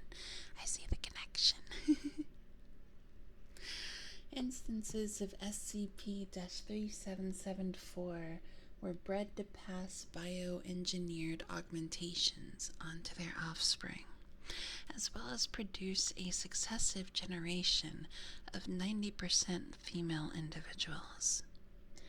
The augmentations themselves granted instances of SCP-3774 the following properties: photo recognition, live video and audio broadcasting, access of a self-contained genetic database, emission of a signal that would show its global positioning location. Instances of SCP-3774, when shown an image of a human subject, were intended to seek out the subject covertly. It would then use its proboscis, I think that's how you say it, proboscis, on a human subject it believed to be a match to the subject shown, and consume a small portion of its blood to analyze for a genetic match.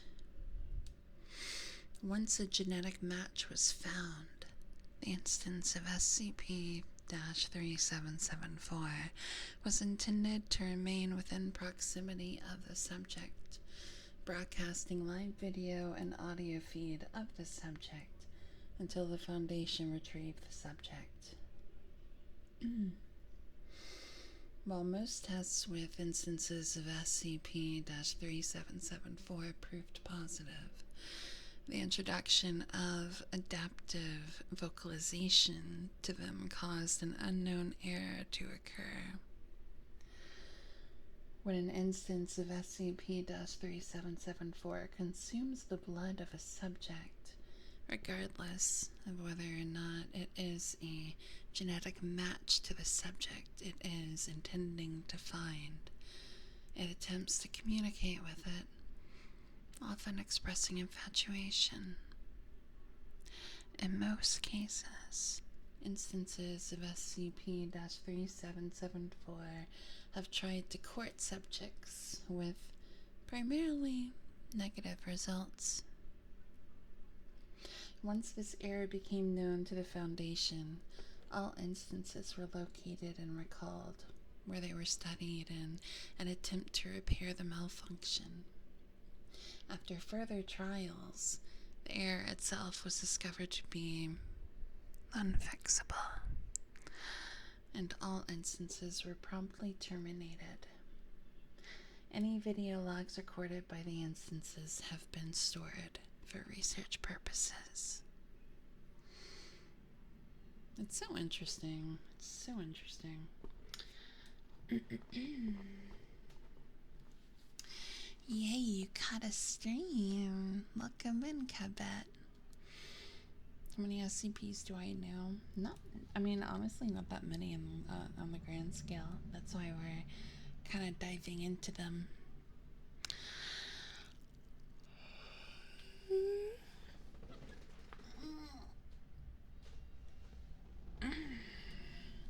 As if I as if I didn't hate mosquitoes enough. Like, that's so real. That's so real. Negative results on romantic overtures. I feel you, little mosquito. That's they're just I love just how creative they are.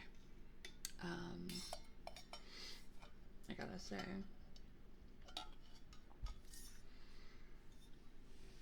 Do I know SCP-3008? No, I don't. No, I don't. Should I look that up? Let's see. I do have on my list, I do have 575. Let's see. Oh my god, please.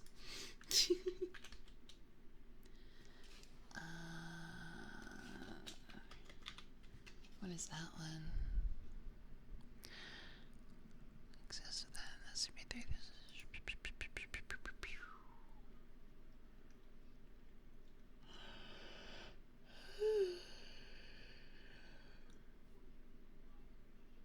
The retail park contain. Is that what it is? Infinite IKEA? Yeah, let's do it. Fuck it. 3008. And with the tale of the unrequited mosquitoes, I'm gonna call it a night. I'm very so stupid. Night, Shadow. Try to get some sleep. Welcome in, Warlord. Alright.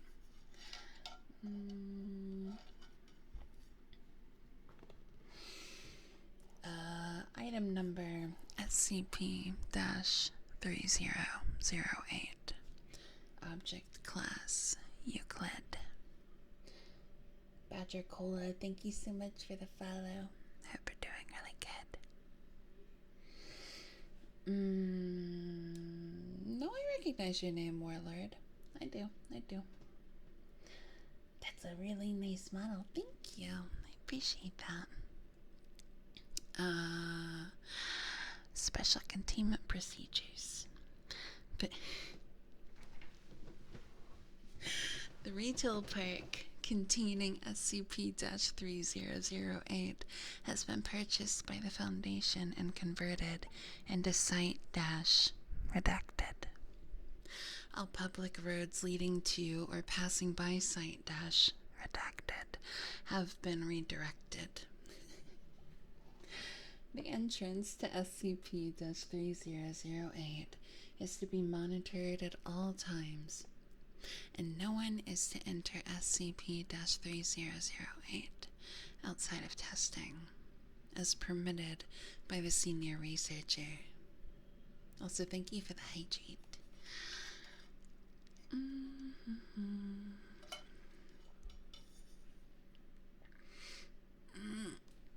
Oh my goodness.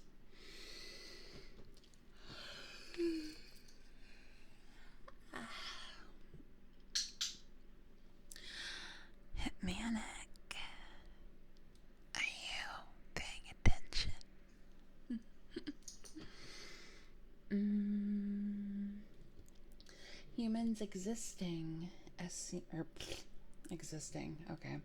Humans Humans exiting SCP-3008 are to be detained and then debriefed prior to the administration of amnestics. Dependent upon the duration of their stay in SCP-3008, a cover story may need to be generated prior to their release. Any other entities exiting SCP-3008 are to be terminated. Description: SCP-3008 is a large retail unit previously owned by and branded as IKEA, a popular furniture retail chain. A person entering SCP-3008 through the main entrance and then passing out of sight of the doors will find themselves translocated to SCP-3008-1.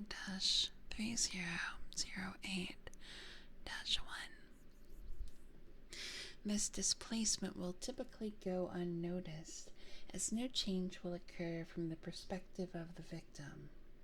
They will generally not become aware until they try to return to the entrance. That's so funny. Vale, thank you so much for the follow. I hope you're doing really good.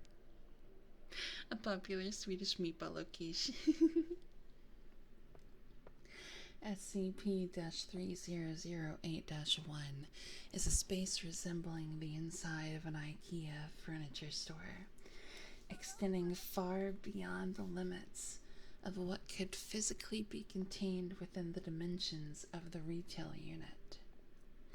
Current measurements indicate an area of at least 10 kilometers squared, with no visible external terminators detected in any direction. Inconclusive results from the use of laser rangefinders has led to the speculation that the space may be infinite.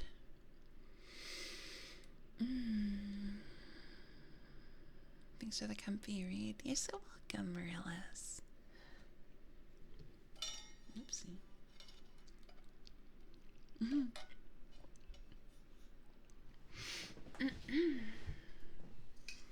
Uh-oh.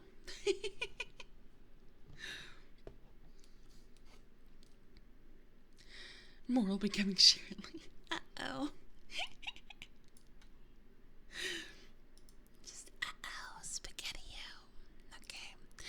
SCP-3008-1 is inhabited by an unknown number of civilians trapped within prior to containment. Gathered data suggests they have formed a rudimentary civilization within SCP-3008-1, including the construction of settlements and fortifications for the purpose of defending against SCP-3008-2.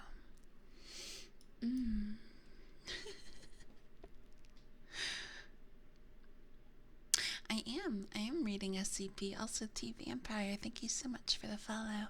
Thank you for the follow. Yeah, we've been on a big, I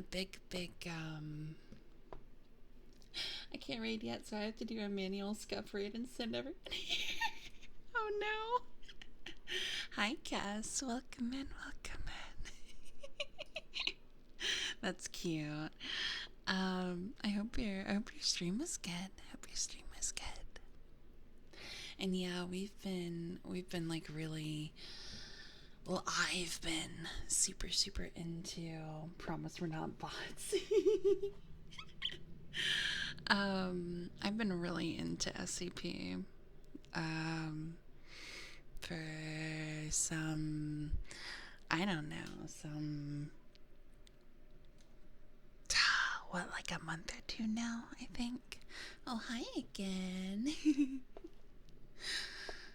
You wanted to come meet the ghosty girls? I gotta see. Let me see. Here we go.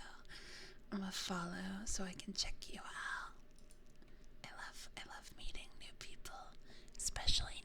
ASMR artist. Well, new to me, I mean.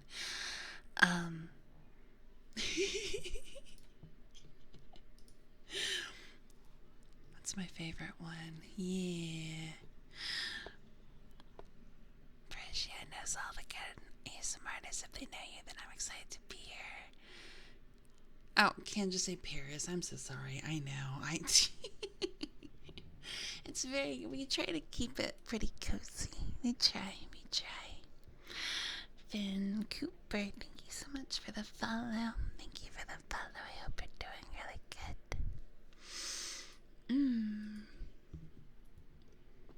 Why couldn't you raid? Like, as someone who has not had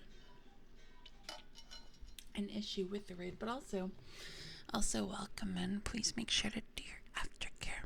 Make sure to do your streamer aftercare. Make sure to take care of yourself. Get yourself some water. Do all the things. Oh, your account's too new. I didn't know that was a thing.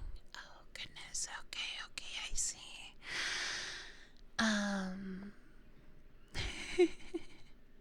That's crazy. I had no idea. But yeah, make sure to like walk around and, you know, if you need to sleep, whatever you need to do, you do the thing.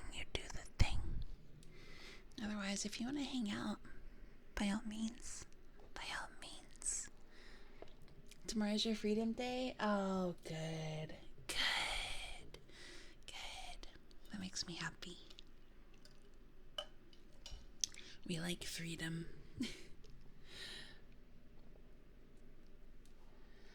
I wish I had this top. I really do. I wish I did. I can show you it. Here, I do a show. Yeah, see that? I wish. Why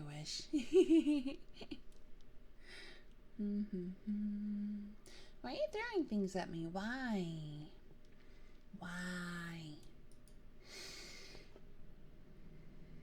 Trouble senior people are right. Yeah, I really appreciate that. I really do. And if y'all don't know me, my name is Banshee. I'm a ghost. Ghosty go boo. We're not scary over here though. I'm more so just kind of like a little bit of an airhead and and yeah, we do ASMR a lot and reading and play spooky games. It's a cute top. Thank you.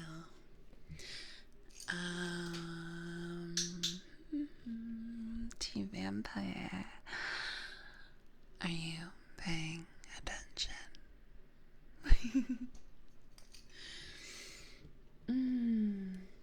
But yes, let's get back to SCP-3008. SCP-3008-2 are humanoid entities that exist within SCP-3008-1.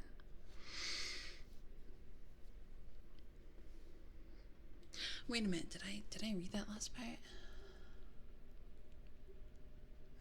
I don't think I read that. Fuck. They used to recommend it, but I think Twitch actually defaults to blocking raids from channels under 30.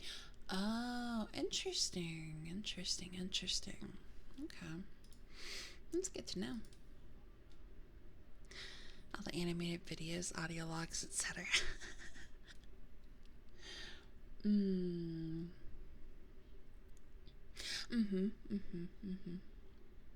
Yeah, I think you can definitely add a ASMR with it.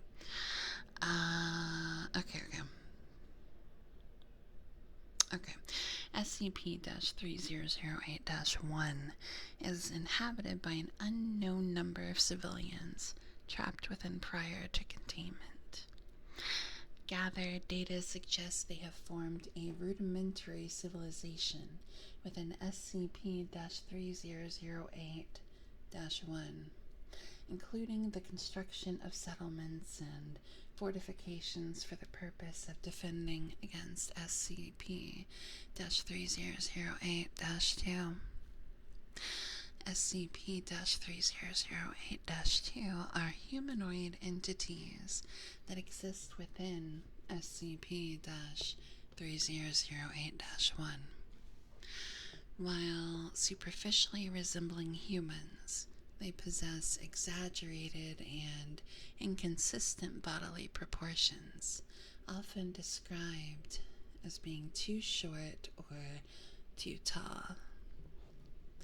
They possess no facial features and, in all observed cases, wear a yellow shirt and blue trousers, consistent with the IKEA employee uniform.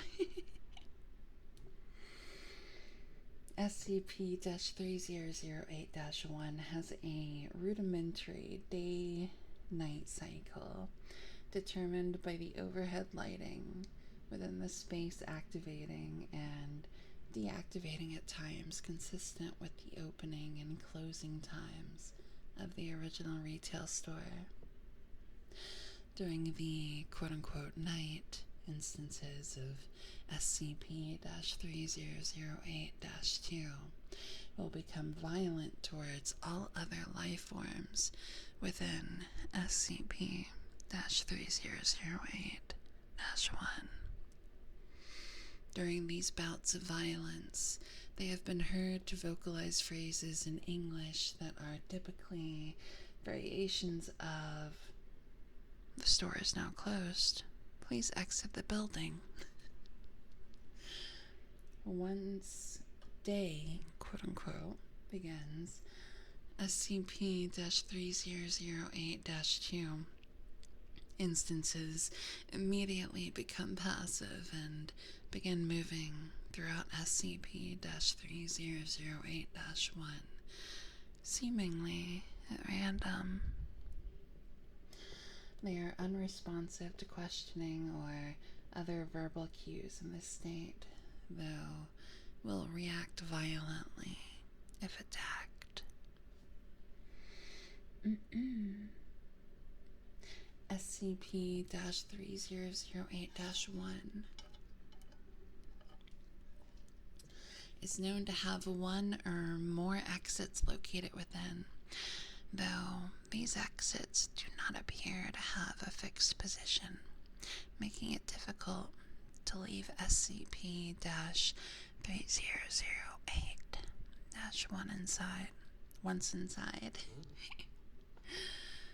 Using any other door besides the main entrance to enter the structure, or breaking through the walls of the retail unit leads into the non-anomalous interior of the original store.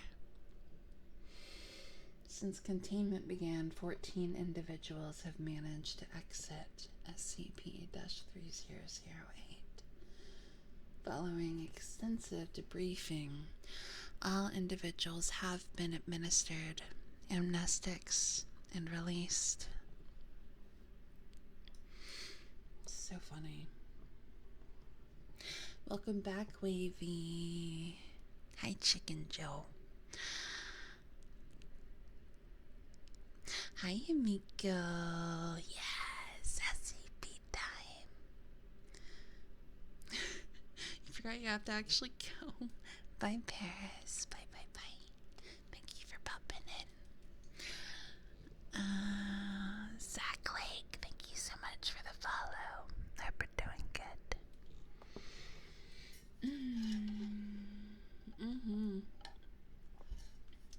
Nice seeing you again, too, Paris. Have a good night. My favorite SCP? I don't know, actually. I don't have a favorite yet. I joined the internet. Who can believe it? Yeah, I don't know yet, honestly, because I'm kind of a baby with SCPs. That's why, or a big reason why we've been like really delving into them for story time streams. I fell asleep to SCP animatics. Yes, those are so good.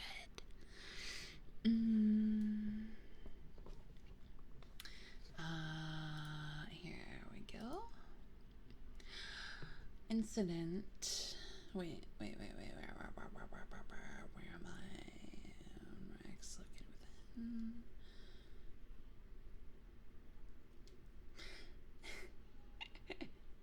Since containment began, 14 individuals have managed to exit. 14 have managed to exit.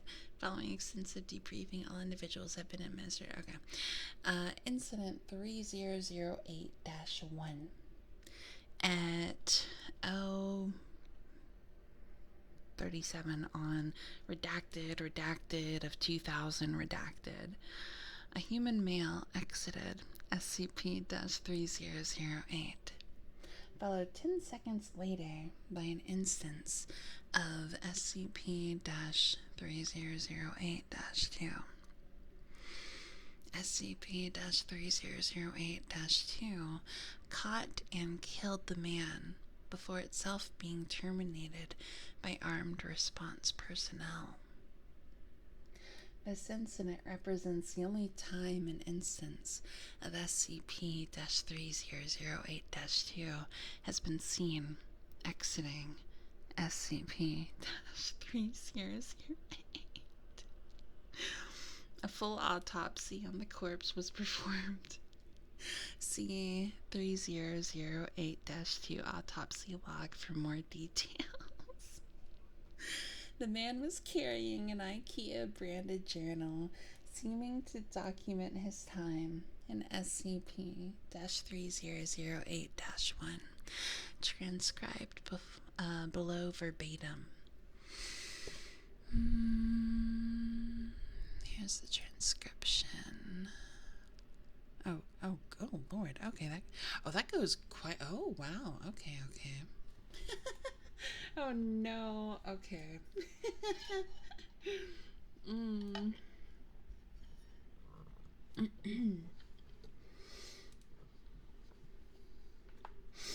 Oh my goodness. Who's your favorite? Favorites are that guy that shows up to people's deathbeds, or those giant bugs that pretend to be vehicles? What? Oh my god, that sounds so fun.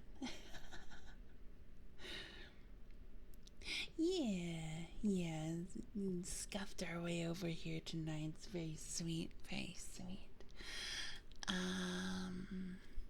Let's see. Oh, these journals. Okay. We have to at least dig into some of these journals.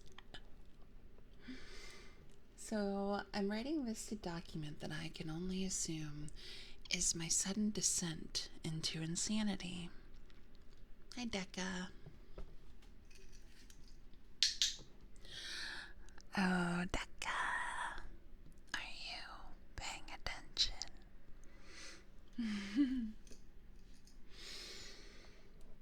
I left my computer on because I passed out listening to another streamer last night and I got rated around like a dozen different channels. I don't know who you are, but your voice is pretty so high. Oh, welcome in. I'm happy to have you here. I can't possibly be that bad a navigator, and yet, as I write this, I've been trapped in IKEA for 2 days. I haven't seen another person in the entire time I've been here. I thought it was a prank at first. Turn the place into a maze, get all the people out, and see how long it takes me to get lost. Then everyone has a good old laugh. Realized that wasn't the case when I tried to backtrack. Everything had changed, so I ended up lost. Instead of the exit, it was just row after row of bookcases. So I'm trapped in IKEA. Sounds like the setup for a bad joke. The lights went out at 10 p.m. Nearly gave me a fucking heart attack. That loud electrical thunk sound and then pitch blackness. Place is full of beds though, and my phone has a torch on it, but no damn signal. So I found a bed and went to sleep. Spent most of the next day trying to find my way out with no luck. Did find a restaurant serving those meatballs though, so at least I won't starve. That's probably the punchline to that joke. Anyway, they were still warm and fresh, but I haven't seen anyone around who could have cooked them. Made my way back to the beds before the lights cut out again, since it's too dark to search with them off. It's 9:10 a.m. now. The lights came back on a little while ago. I'm sure I've searched the entire area around where I came in. Now, and the exit obviously isn't here, so I'm going to pick a direction and hope for the best.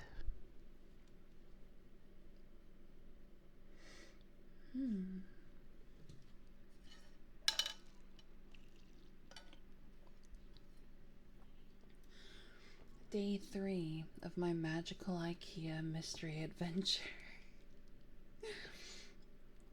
If I wasn't sure that there was something seriously weird about this place before, I am now.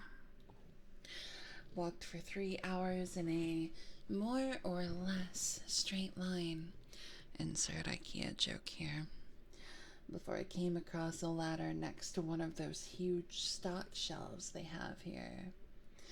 Climbed up to get my bearings, and it looks like this place just stretches on forever. Like that scene from The Lion King, except instead of trees and grass, it was all shelves and tables and crap. I did see a person moving not too far away, though, so I headed over. Thought it was a staff member at first. It was wearing the uniform.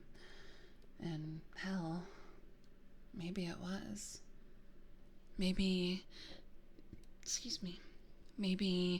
freakish 7 feet tall monsters with long arms, short legs, and no faces are just the kinds of thing they want working at Super IKEA.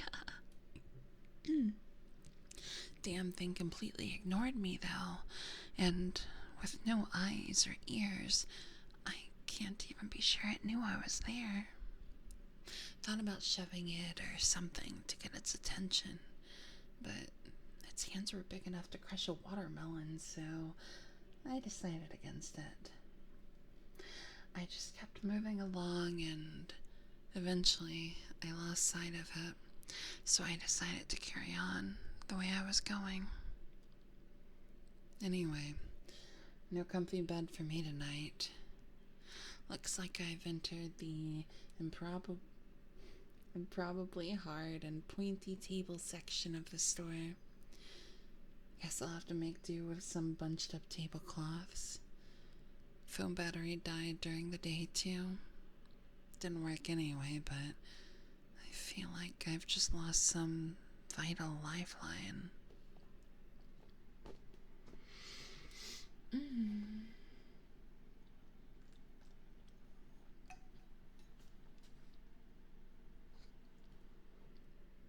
You ever see one of those cartoons where they're going through doors in a hallway and they just pop out of another door in the same hallway?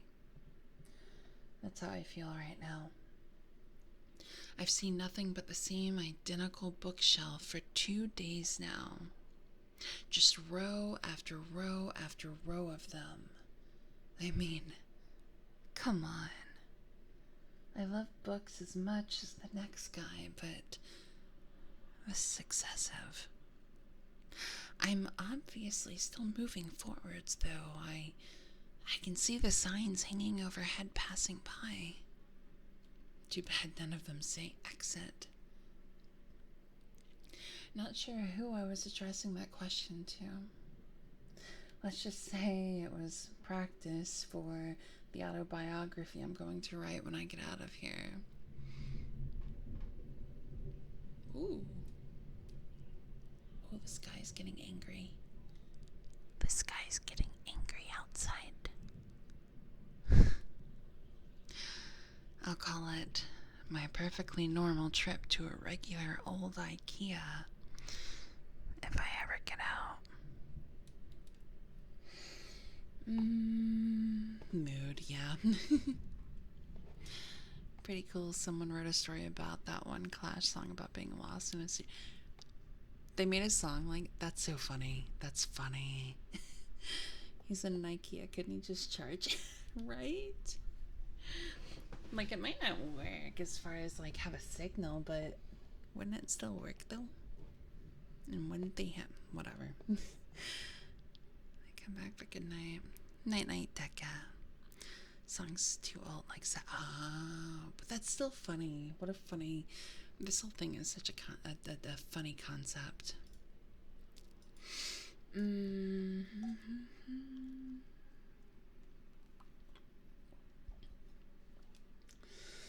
Finally found some other people. Yeah, turns out I'm not the only poor bastard trapped in here. Lucky for me, I guess.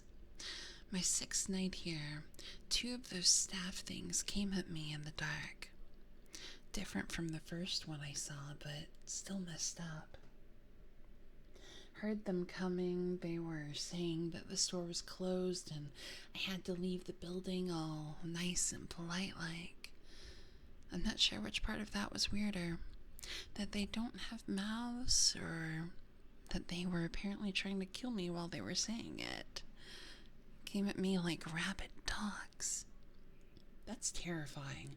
That's actually terrifying. Imagine these like super tall, super long armed, you know, no mouth motherfuckers coming at you. Saying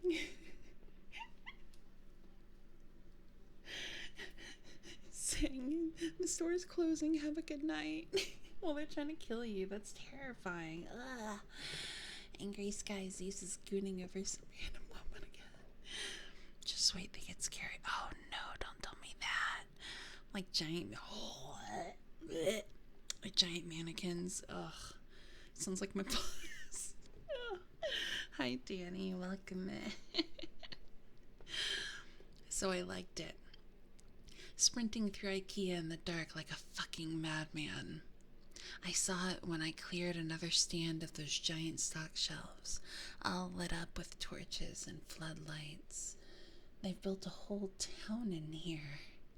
Got a massive wall built out of shelves and beds and tables and whatever else. I swear to God, it was the most beautiful thing I've ever seen. Anyway, I guess they saw me coming, or maybe they heard my manly bellows of fear. Because they had a gate open and 2 people were there waving me in. Heard the staff things slam into the gate behind me after it closed, still politely informing us all that the store was now closed. They wandered off eventually, though. They call the town Exchange because that's what's on the sign hanging from the ceiling directly above it. Exchange and returns. All lit up against the night using lights they found and plugged into the power lines.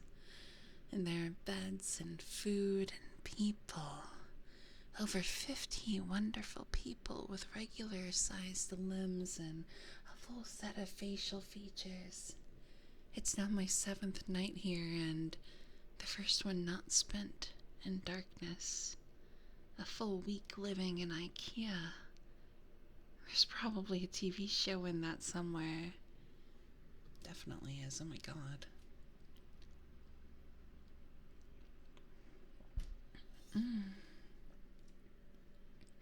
While you stream and don't sip, I just sipped my water, thank you.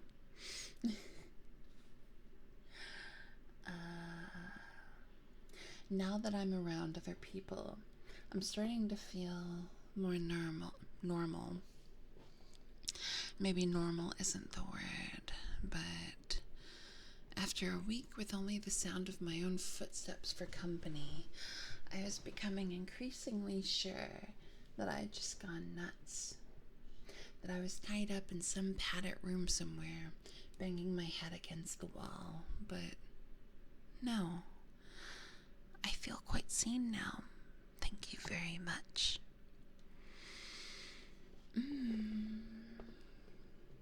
Apparently there are other towns out there. Some with more people, some with less. I found that fairly mind-boggling. How can that many people go missing with no one noticing?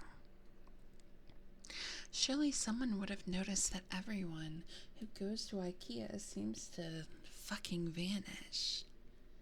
Or maybe it's not everyone. Maybe we're just the lucky ones. The people here just call those staff monster things the staff. Apparently, they are fine during the day, minding their own business, walking the aisles. As soon as those lights go out, though, they go fucking bonkers.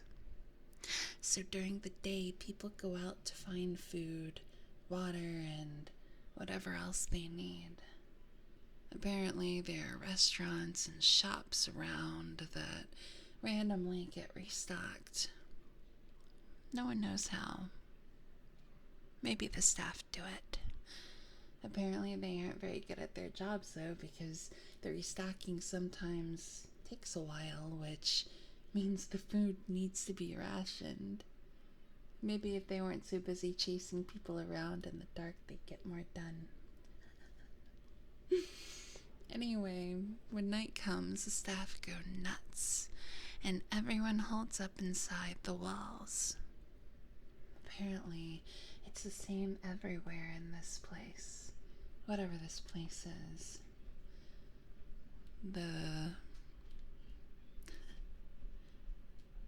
Your IKEA, IKEA, from whence all other IKEA sprang.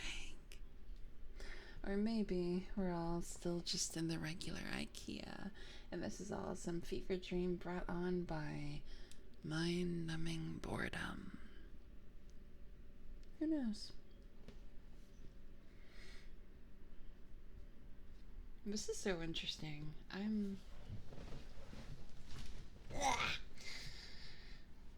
One of the best ones. It's so interesting. I really like it.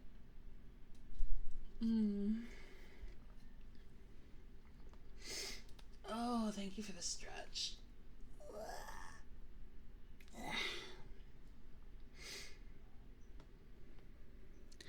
It's more bland than most. This is pretty funny. I like the humor. I like dark humor. Been here for 10 days now. Most of the people I asked said they stopped keeping track a long time ago, and one guy, Chris, said he'd been in here for years. Years. I heard the shuffle and was like, might as well stretch.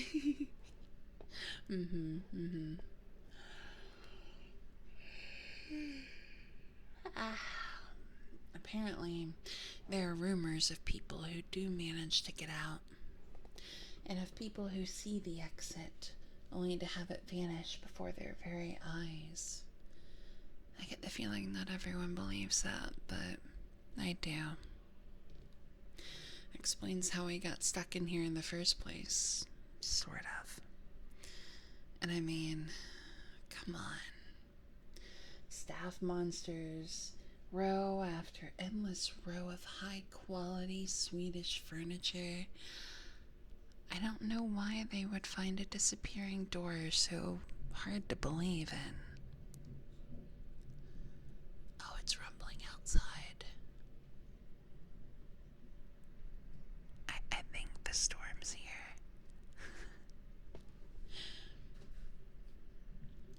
Anyway, I went out scavenging for food at a nearby shop with Sandra and Jerry today. Once you learn the landmarks of this place, it's not so hard to navigate. The overhead signs help a lot, but there are others. Not too far in the distance, a huge section of those giant stock shelves has collapsed against each other, and way off in the east, we all assume it's east anyway, apparently IKEA doesn't sell compasses, is some kind of tower that looks like it's made of wood, reaches all the way to the ceiling. Maybe they were trying to break out through the roof. Lights up, blah blah blah. Lights up at night, so there must be people there, but it's apparently a few days' walk, which means it must be miles away. So no one here really knows for sure. Apparently I got incredibly lucky, sleeping out in the open for a week without getting ripped to bits by the staff. That's me. Lucky, lucky, lucky. We found some food in the shop. Guess the staff restocked it during the night, which was nice of them. There was a telephone on the wall, so I figured I'd try it out. There was a voice on the other end, but they were just talking nonsense. Random words strung together with no real meaning. You ever see a video of someone with aphasia? Kind of sounded like that. Didn't answer me when I spoke to them anyway. Sandra says all the phones in here are the same. Oops. Asking the general questions again.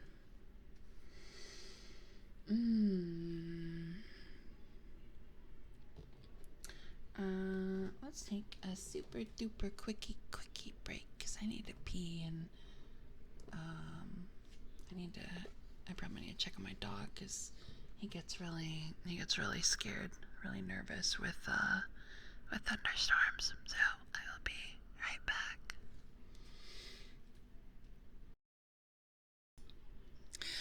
Okay, hello. I have been alerted that there is something moving in my garage right now. So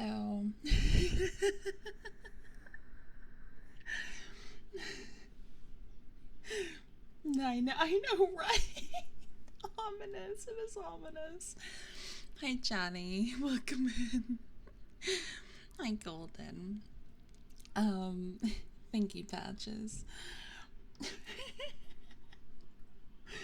No, I went to pee. Just Kara looking for a bandy. Yeah, I went to pee. My mom was also calling me, so I went to check and see what was going on, and she was like, girl, there's something out there. I went to grab a soda from out there, and there was something. I heard a thud. Jesus Christ. True. Garage, not basement. It's just standing out there menacingly. I know. I was like, Mom, just give me a moment. I'm still streaming, so just give me a moment. I'll check it out. It's my bad. I'll be quieter next time. Also, Golden, are you paying attention? At the level. Yeah. So she's freaking out, and I'm like, and she's like, go out there, go check it, go out there.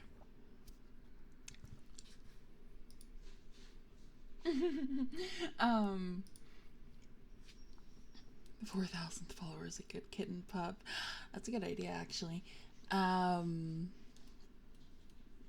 my head. I'm just laughing, like, what? She's like, it's just gonna shamble out there. It's just gonna keep rumbling around. I was like, Mom, ma'am, who knows how long it was out there before you discovered? Like, it's been several hours since I took my dog out, so I don't know. Oh, so I'm gonna have to tackle that. Which, I mean, it's honestly, it's probably some like, it could be like a little squirrel, it could be a chipmunk, it could be, hopefully not a cat. We have a lot of wildlife like out here though, so it could be any number of things. It's just so funny how so what we'll do is I'll next Tuesday we'll continue I'll write it down. I'll go ahead and write it down. Whoopsie. Hi, Smart Cleaner. Welcome in. Yeah, like honestly, that's exactly it. It's literally probably something just escaping the rain. We've had, where's my pen? Where's my pen? Where's my fucking pen? Like we've had we had a whole a bird nest in there at one point. That was really cute for when I would try to record. It was during spring, of course, and I was trying to record in my little setup booth in my basement. And yeah, all you would hear in between me speaking, or just intermingled in the audio, was tweet tweet tweet tweet tweet tweet tweet. That's how you survive horror movies. Okay, so next Tuesday, SCP-3008, somewhere in the middle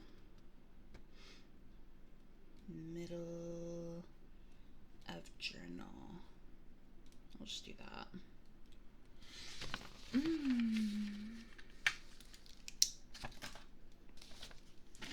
There we go. That is settled.